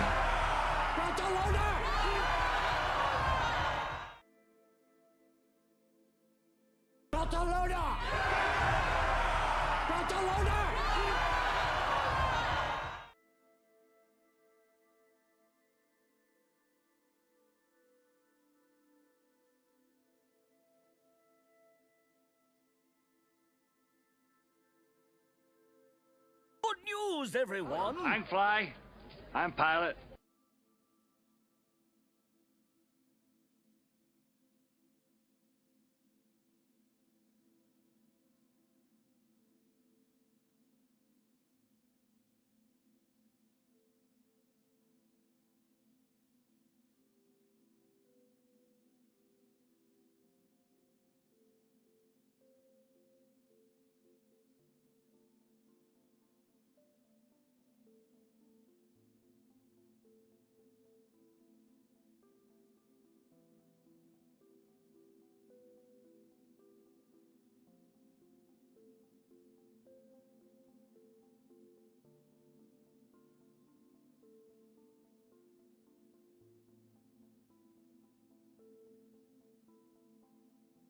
Drugs.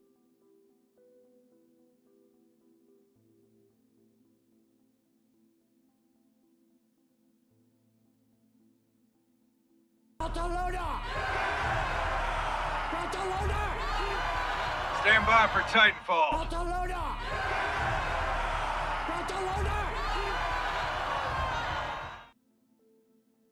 I'm Fly. I'm Pilot.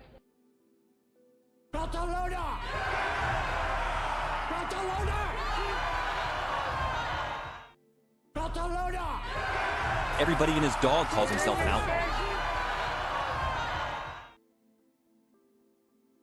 I love democracy. Genesis? I'm just an old-fashioned cowboy.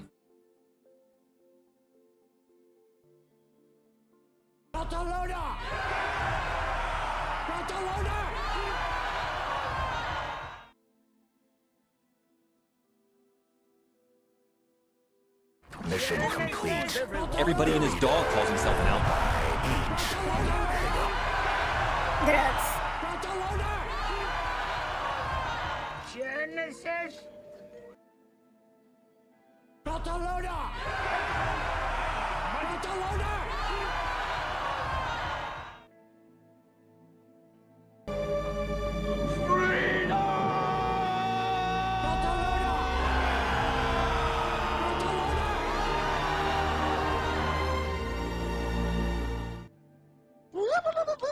Mission complete.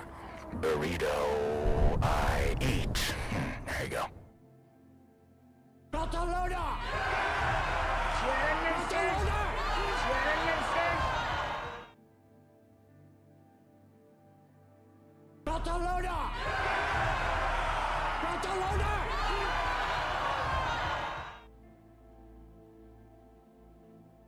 No more fun button.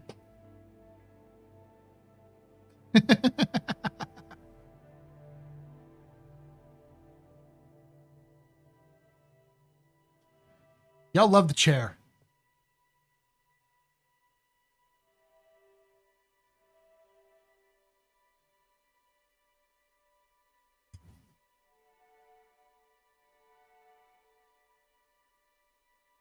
UE bureaucrat. Okay, we spent 6 months compiling the background documents to apply for terraform for this airless planet with no detectable life. I'll take your application to the appropriate senatorial committee on safety and welfare and should be evaluated in 3 to 5 years. Then it'll be passed on to the Ways and Means Committee for funding. Another 6 to 8 years, then they'll both clear it, and the Science Committee takes it, and then only 2 years. If that still gets past that, it gets put on the agenda for the next senatorial session and then voted on. And if the majority say yay, you're good to go. Oh, and session is only 6 months long. Corp, never mind. Can I get my 1 million UEC filing fee back? Bureaucrat. No. Yeah, that sounds like the UE to me.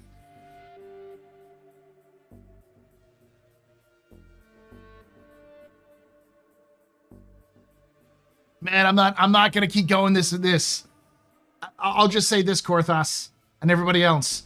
It doesn't matter. Whatever you come up with as an excuse for why Nix 1 exists, it doesn't matter because it's not up to you to decide why it exists. It's up to CIG. CIG opened this fucking box and they let these monsters out. It's up to them to figure out if they could they can't put it back. So like, it's up to them to figure out what the fuck they're gonna do with it.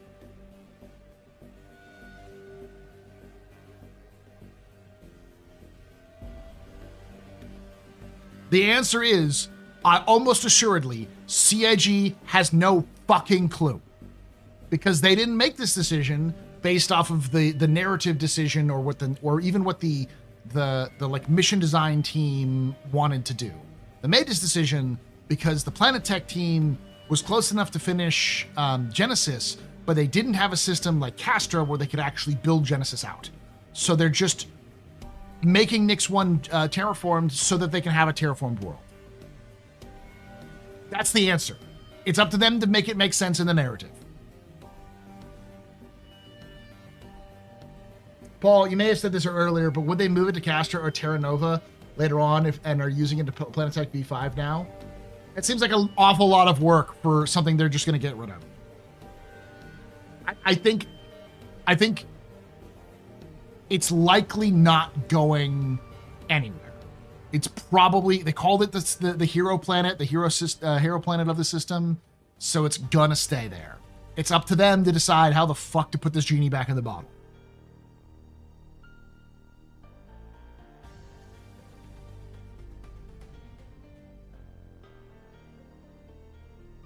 Where does Adventure 1 fit in the lore? Apparently he's the greatest fighter pilot in history. Mostly beef. No. This patch is so broken I cannot even play. I hope a hot fix soon. I don't know. Do not stir that pot. I just don't know what the fuck to say about that. Because we're talking about lore, not about players. Like, CIG has only made 2-player events canon, which is the Jumptown Conflicts and the Daymar Rally. Those are in lore, official lore canon events in the first.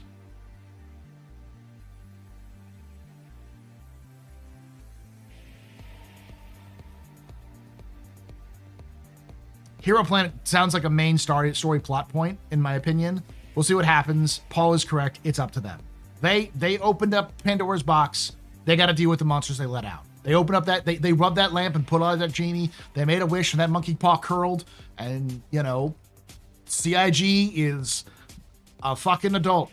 It's a fucking company. They can make up their own decisions, even if they're awful, shitty decisions.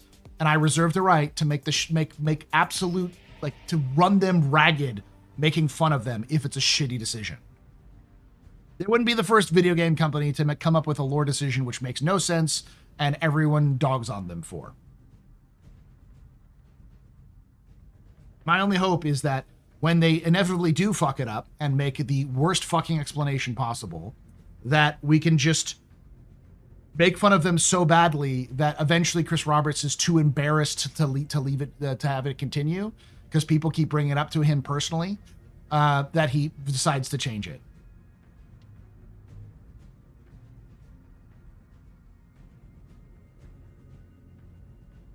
ArcCorp is a hero planet. I'm from there. That's good. I like it.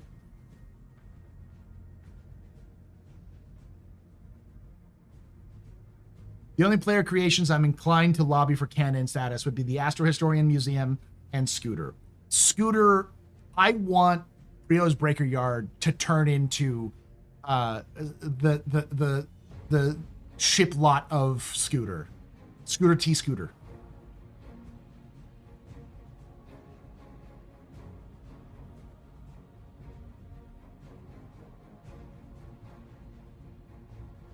At least they don't have to come up with a lore reason for standing on chairs while T-posing. I think those would be, it would be a great nod to that weird time in history, because I don't think they don't really do that anymore. But it'd be a really great time in history to nod to that history, to say that some sort of, because it only happened in when we only had Lorville and Hurston, to make it so that was some sort of protest movement against the Hurstons. It's sort of a silent protest. Like, for instance, you may not know this, but umbrellas were an anti-fascist symbol. It was actually a protest against appeasement by Neville Chamberlain during World War II. The Brits would protest by walking, would be protesting with umbrellas in their hands. And the reason why was because Neville Chamberlain always walked around with an umbrella. So it became a symbol in England during the time of like appeasement to fascists, to the Nazis. I learned about this through JFK assassination conspiracies, actually, which is really funny.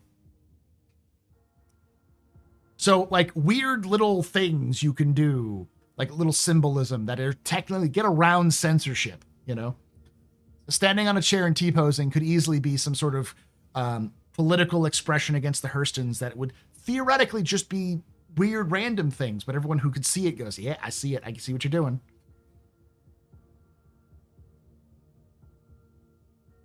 Fucking shit. So yes, no, I'm not talking about Nyx 1. I've literally been talking about Nyx 1 for the last 3 hours. That's why I'm making this video, so I can just point people to that and be like, that's my thoughts on Nyx 1. Oh, my take on Nyx in general. Will it have planet when it comes in? Thank God. Okay, no. Nyx is not going to have planets. They said that already. It's not coming out until next year. Actually, Ollie Brown made a post about it. It's basically saying, no. Planets are coming next year.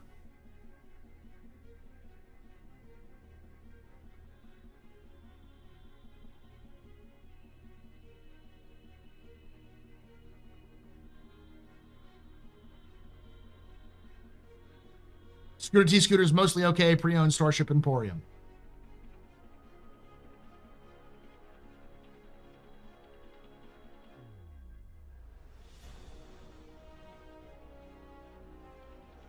So Ironclad when? Next Invictus. You think they'll pull a pyro and just put them on the map so you can't get to them? No, they won't even have them there. They'll just not be there.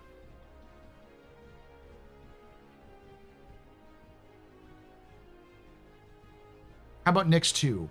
Nyx 2 is still in concept. So I think we'll have Nyx 1 in first, and then probably Nyx 2 and 3 at the same time. Because Nyx 2 is a Venusian world. It's their first Venusian world. The closest they have to it is Aberdeen right now. But the idea of Nyx 2 is that it's not just lethal temperatures, but corrosive. So it'll like destroy your suits and your ship as you fly into it, because it's like acidic. Nyx 3 is just a gas giant, right? In lore, it's an ice giant, though the Moist Master himself called it a gas giant, but he also didn't really seem to really know exactly. He just said it's gassy-ish, because a gas giant and an ice giant would look the same, just different colors. People say Pyro is so boring, but I love that there's still much to do. I mean, Pyro is not boring, it's just not done.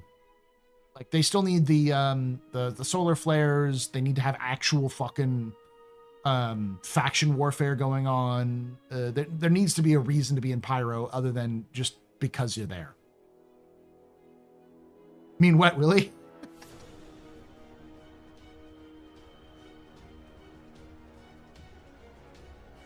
The Nyx 2 would be bad for base building then? Sounds like it'd produce a lot of salt. I get it, because it's acidic. Even acid and a base, or acid and a base together would produce salt.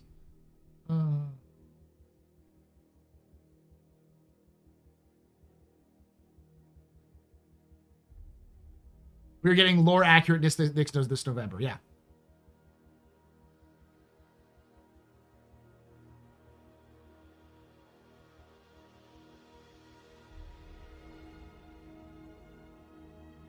Also heat and water, yeah.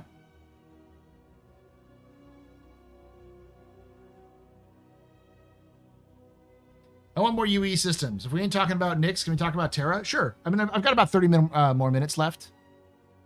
So let's go over the systems really quick. That's always fun.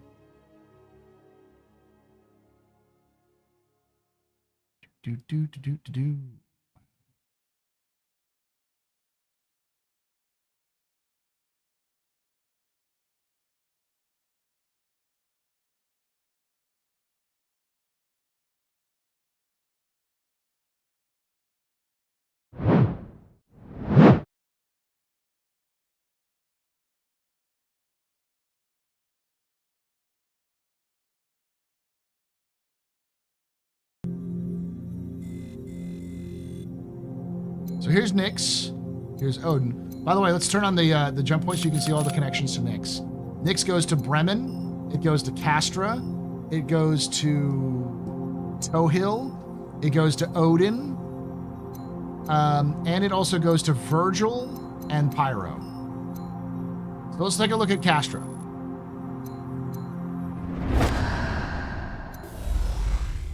Not that close.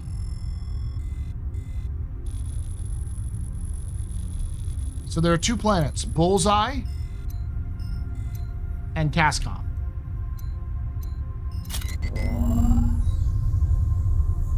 Castra's first planet lacks an atmosphere or any raw materials worth mining. The UE Navy stationed in the system used the world for bombing runs and earned the nickname Bullseye.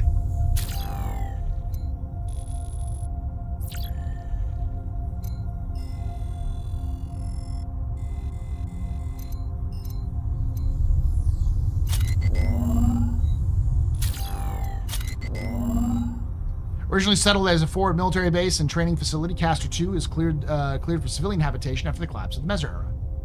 Affiliation UE terrestrial. It says habitable. No, it's definitely habitable. Man, they fucked this up really badly. It's interesting that Castrol has a jump point to Nyx. It has one to Oso, Hadrian, Oya, and Pyro. Neat.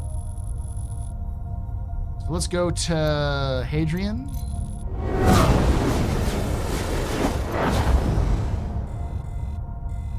Just so he can go. Yeah, Keltu Reef.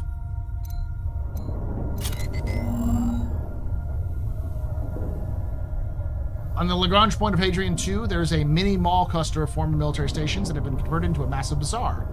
Some newer trade stations have opened in recent years as the site has become the mecca for trade to the Xi'an.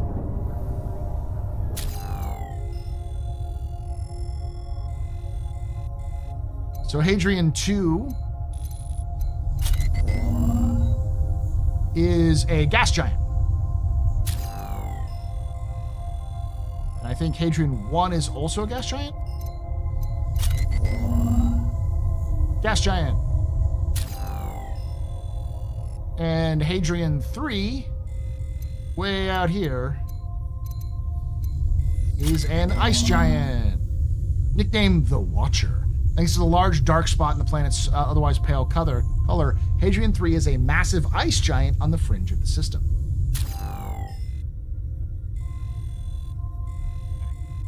It's also UE system. And then we go to Terra, there we go. One of the reasons why I think Hadrian is one of those there is because it's connected to Terra, it's connected to Nyx, and it's connected to Pyro. So it's got 3 jump points which already exist, which would be super easy to get in and out of. It would also allow you to go from Terra to Hadrian to Nyx. So you could get through to Nyx by avoiding Pyro if you wanted to. All right, so there are really 4 planets in the system. Arrow is one of the weirdest ones. There's actually a Petrius, which is just a moon. Then there's the Petrum, which is a small captured asteroid, which acts as a moon. And then there is Arrow, which is a mesoplanet rich with mineral deposits. Nobody lives here, but people are able to mine it using remote mining. So there's lots of like remote operated vehicles that mine the surface of Arrow. Because it's super hard to get to, but it's easier to do with other groups. Pike is also like that. Lack of atmosphere hasn't stopped the industrial magnates from descending on the vast mineral resources of this terrestrial planet. Thousands of mining operations are near constant operation to help fulfill resource requirements for the system.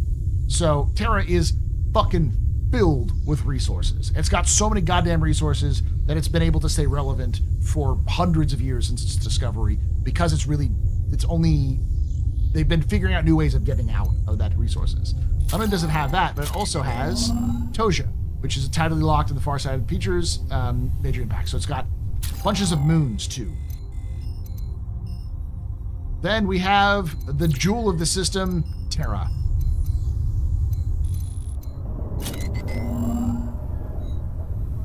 ICS Evo, Imperial Cargo Station, I guess. IAS Hammett. Prime. It's got 1 landing zone, Prime. Prime. Generally cited as the pinnacle of human environmental design, the capital city of Prime is designated to seamlessly integrate with its environment. A true mecca of fashion and art, Prime also serves as a crossroads of civilizations, even drawing upon architectural design aesthetics from the Xi'an. Then we've got Ida. Although it's similar mass to the Sol 3A, aka Luna, its close orbit around Terra causes more extreme tides than are found on Earth. And then the literal, an INS Riley.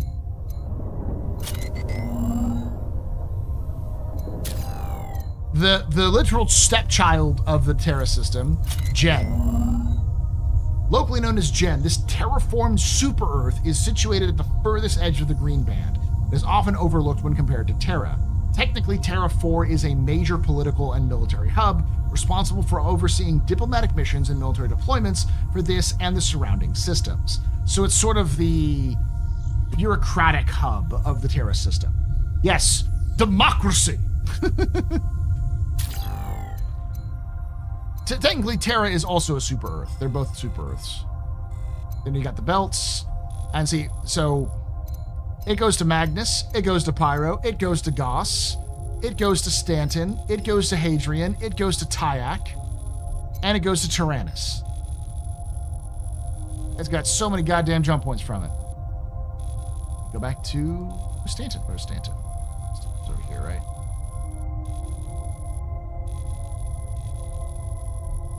There's Stanton. Back home. So like some of the easy systems to add after the first 5 is Magnus, Hadrian, Tohill. Those are all pretty easy ones to add. And of course Odin, because it's already in. Did someone say liberty?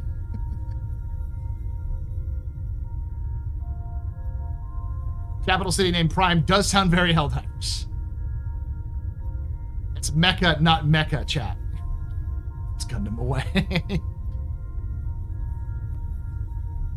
Are gateway stations usually heavily fortified? Depends on the system.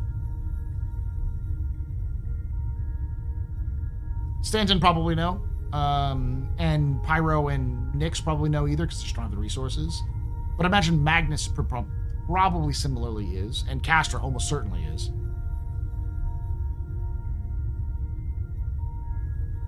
I feel like the point the Terra is in, there has to be a reputation and ability to join the UE Navy. Yeah, it's called the Squadron 42. They've said that they will never let you join the UE Navy. Yeah, Magnus is an easy one.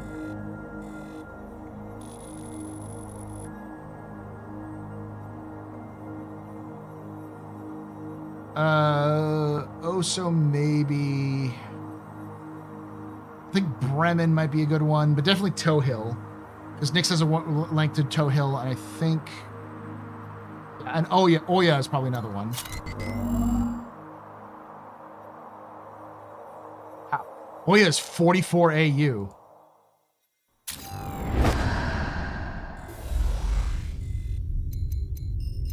Oya 3 is the most important one. Before the Paraland was formed, Oya 3 was in the process of being colonized by the Xi'an and was home to a settlement. The inhabitants were displaced back to Xi'an territory when tensions began to rise. Even though the planet is under UE control, former Xi'an settlement was given back to the Xi'an Empire as an act of good faith, making it the only slice of sovereign alien territory within the Empire. Oya have a moon?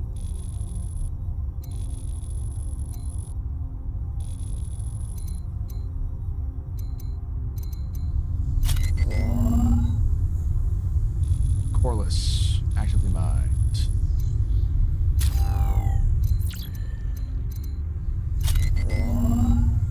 Small terrestrial rocket without an atmosphere. We know Corliss means it's gonna end up becoming fucking terraformed. Because Oya has a route to Castra, to Toe Hill, to Gurzil, and to Hadrian. It's probably, I want to say it's also to Terra, but I was wrong on that one.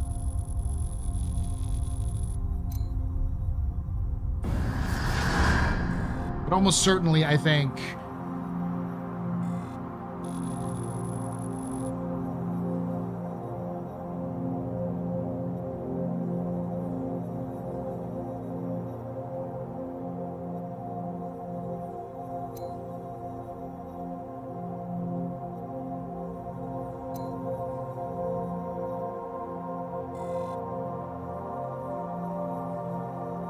But those are Xi'an systems. What the fuck? Why is Treese in Xi'an space? I forgot about that.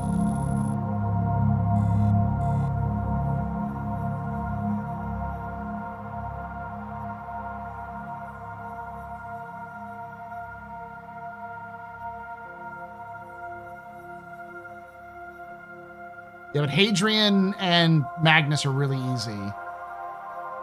Oso is another easy one because Pyro and Castra go to Oso. And then Hadrian. Yeah, and then Odin, because it's got a connection to Nyx.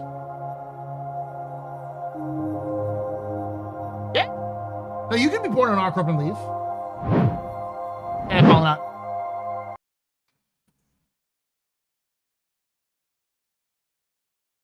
But hear me out. What did they say about Nyx 1? Nothing. You want to see what Nyx 1 actually says? Let me pull it up so you can see what the actual Nyx 1 description is in the map. It says Nyx 1 is a coreless world that has been mined clean. Like, and that's the same thing that says it in the Galactopedia.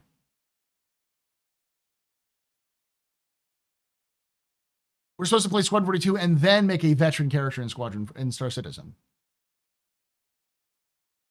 I feel like the point at the point Terra is in, there has to be a reputation and the ability to. Oh yeah.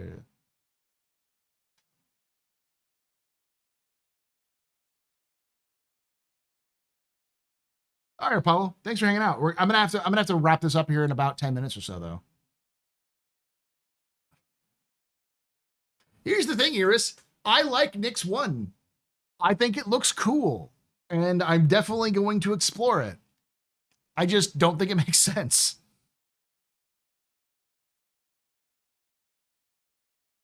Let's take us a trip in the star map. It's been a while since I booted it up. It looks fucking great. Like, CIG has done an amazing job there. The problem is I don't think CIG will take the right lessons from people being mad about it, as being like, don't make beautiful systems, instead of the lesson, which is please make it make sense.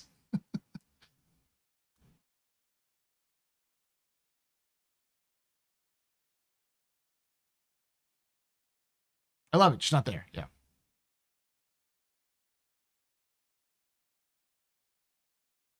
This is one of your first ever Reddit posts. Yeah, I think I remember you saying you doing a bunch of stuff. You used to do a bunch of stuff, didn't you, Apollo?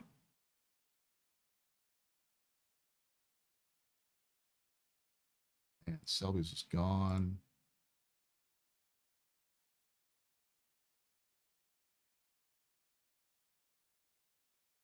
Transit maps, yeah. This one I've seen people print out and have copies of, which is great.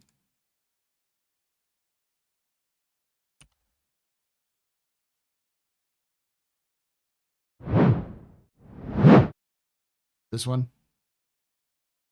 Because like this is Sol, this is Terra. So like we've got Terra, which goes to Hayek, Hadrian, Tyax, Stanton, Magnus, Pyro,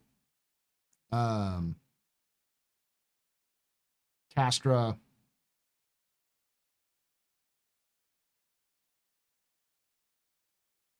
Is there one more? It's not.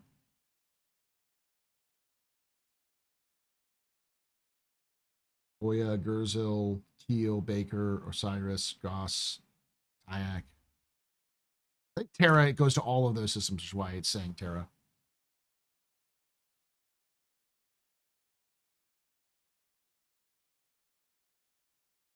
CRC4 is absolutely blowing my mind.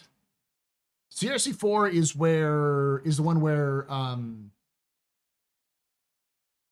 Mercer is a player, right? They're having, God, what's his name? I want to say Sam, but that's not the right name for him. He's the other really good DM who did dropout stuff, right? Brennan, thank you. Paul, did CIG come up with this lore, or did they get this from an older book? They came up with this lore. All this is their own lore.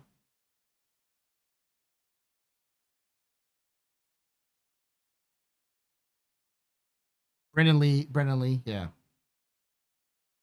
13 players? Fuck, that's a lot of people. I don't want to be that person. Jesus.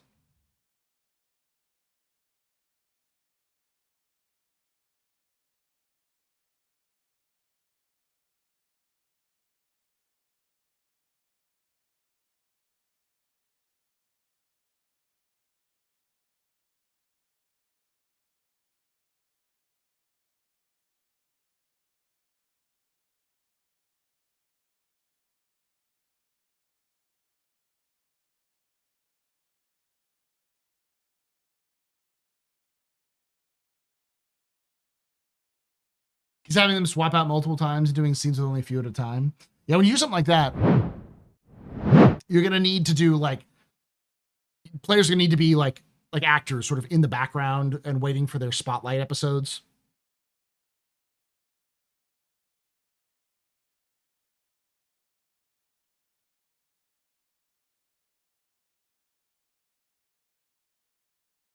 I think the perfect size party for a D&D type game is 5. 4 is okay, 6 is okay, 3 is too little, 7 is too many. But 5 is perfect because you can hit on pretty much all of the different like roles in combat or in out of combat while also having some overlap. Like with a party of 5 in a, like say D&D 5e camp edition game, you could have a tank with like a fighter. You can have a DPS like a rogue or a barbarian. You can have a wizard or a sorcerer for some magic control. You can have a like a talk, like a bard, and like a cleric for healing. And they can always have some overlap, like cleric and bard can both do healing, and bard and mage or wizard can do, or wizard or Sorcerer can do some magic stuff. You can do like, you can, instead of doing a fighter, you can do a paladin, which can also do some healing. So you have that sort of, you can create a really dynamic party with 5 people where you can have interesting characters and interactions, and everyone can have their own unique thing.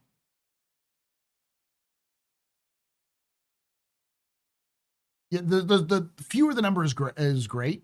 4 is fine, but 4 you can run into problems with, like, especially like role play, where you can have 4 people who are like tank, DPS, healer, and AoE, right?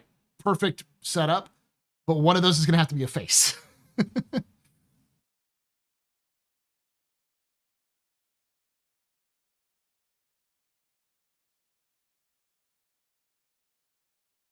Ladies and gentlemen, clear your shader folders. Oh, remind me, I got to do that.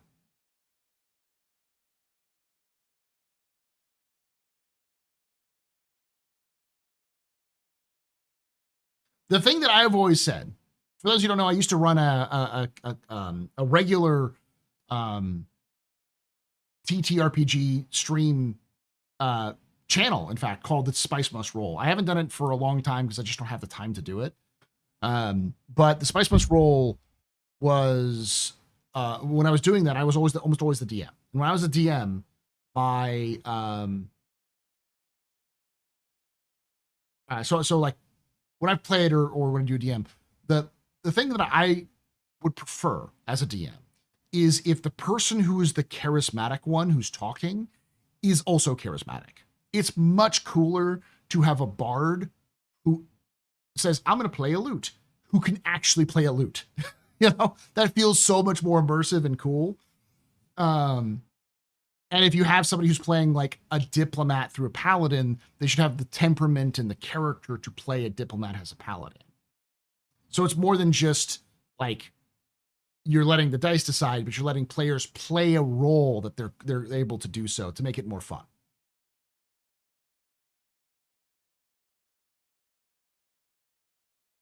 I'm finishing Tomb of Annihilation with my group I'm DMing for.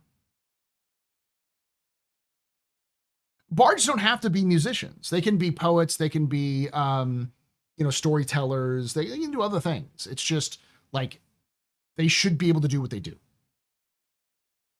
It's super important for the player to match the character. Everyone has more fun that way. Yes. Like, for instance, one of my, if I ever play D&D again as a player, one of the characters I want to create is a monk wizard hybrid. He's a wizard who learned to do magic, but got bullied so much that he decided to become adept in the martial arts, so that when, enemies, like he walks around in like wizard's clothing. So when enemies come up to him and are like, "You're a magic user," or see him shoot magics and like I said, "You're a magic user." It's like, yes, but I'm out of mana, but I ain't out of options. Dunk, My wizard casts fists. Exactly.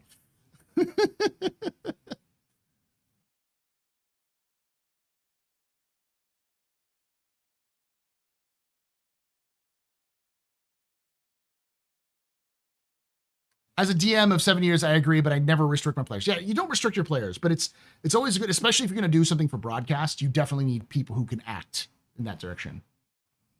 You're a wizard, Larry.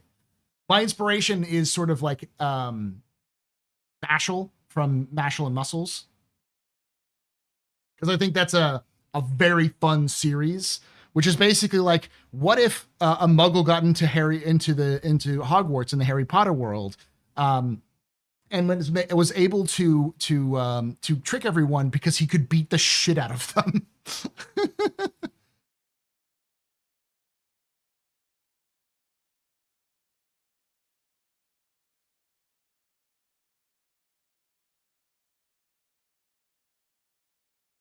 How about you write a module using Starfinder rule set? I just need, if I did something like that, I would need to do, especially if I was broadcasting it, I would need to have it be consistent. I'd need to have to edit it and release it and have to set time for it. So, and I'm always a DM. I love the Starfinder rule set. I have the Starfinder rule set. I've done games with the Expanse series. I've done one with Star Trek Adventures. I've done one with Star Wars rule set. I can't remember which we did. We did one for I did like a mecha themed one around the Stars Unnumbered or something like that. I can't remember which one.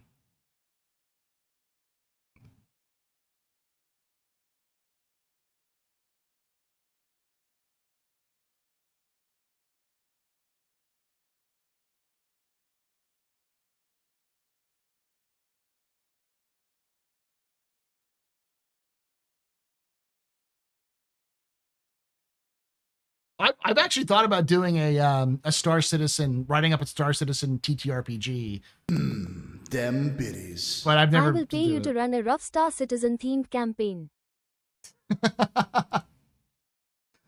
You have to pay me a lot of money. But I wouldn't do it, but I wouldn't mind that. I would love to run a Lancer at some point. I have no idea how the fucking Lancer works, but I'd love to do that. Those of you who know, Lancer is if you did Gundam. If you did a Gundam RPG.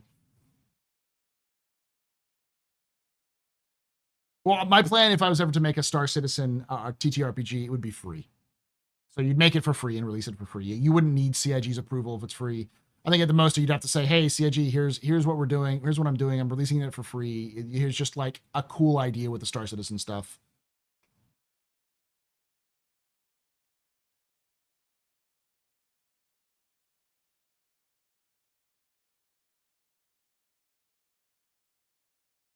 Stars Without Number, that's what I'm saying.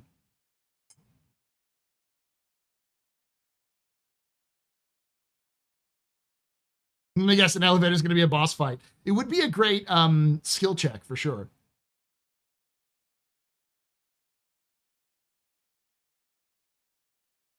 I've heard Lancer has some mechanical issues. Yeah, I've heard it's crunchy. I've heard it's very crunchy.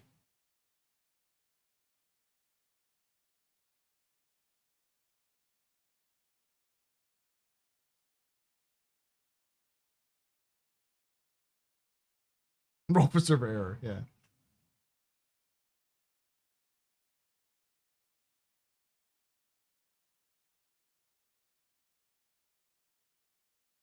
Keep regenerating after all. Stars Without Number is a good rule set to use because it's mostly role play with some interesting set. I'd have to like refresh my memory on how Stars Without Number works, but I remember it's fairly simple. Yeah, we're going to have to call it here because I got to go do some stuff. But thank you for coming out. Thank you for hanging out and watching. If you did enjoy this, make sure you hit that follow button here on Twitch. Subscribe to us on YouTube. And if you're watching this after the fact, like the video and hit the bell icon to be notified when these release. Thank you for coming by. We'll do some more watching through of CitizenCon Direct next week, where we're going to go look through the sort of the Welcome to Pyro's like event that they want to do and talk a little bit about that. And then probably get to Nick's 1 at some point. Thank you for hanging out. Thank you for watching. And like I say every time, hope to see you someday. The Black.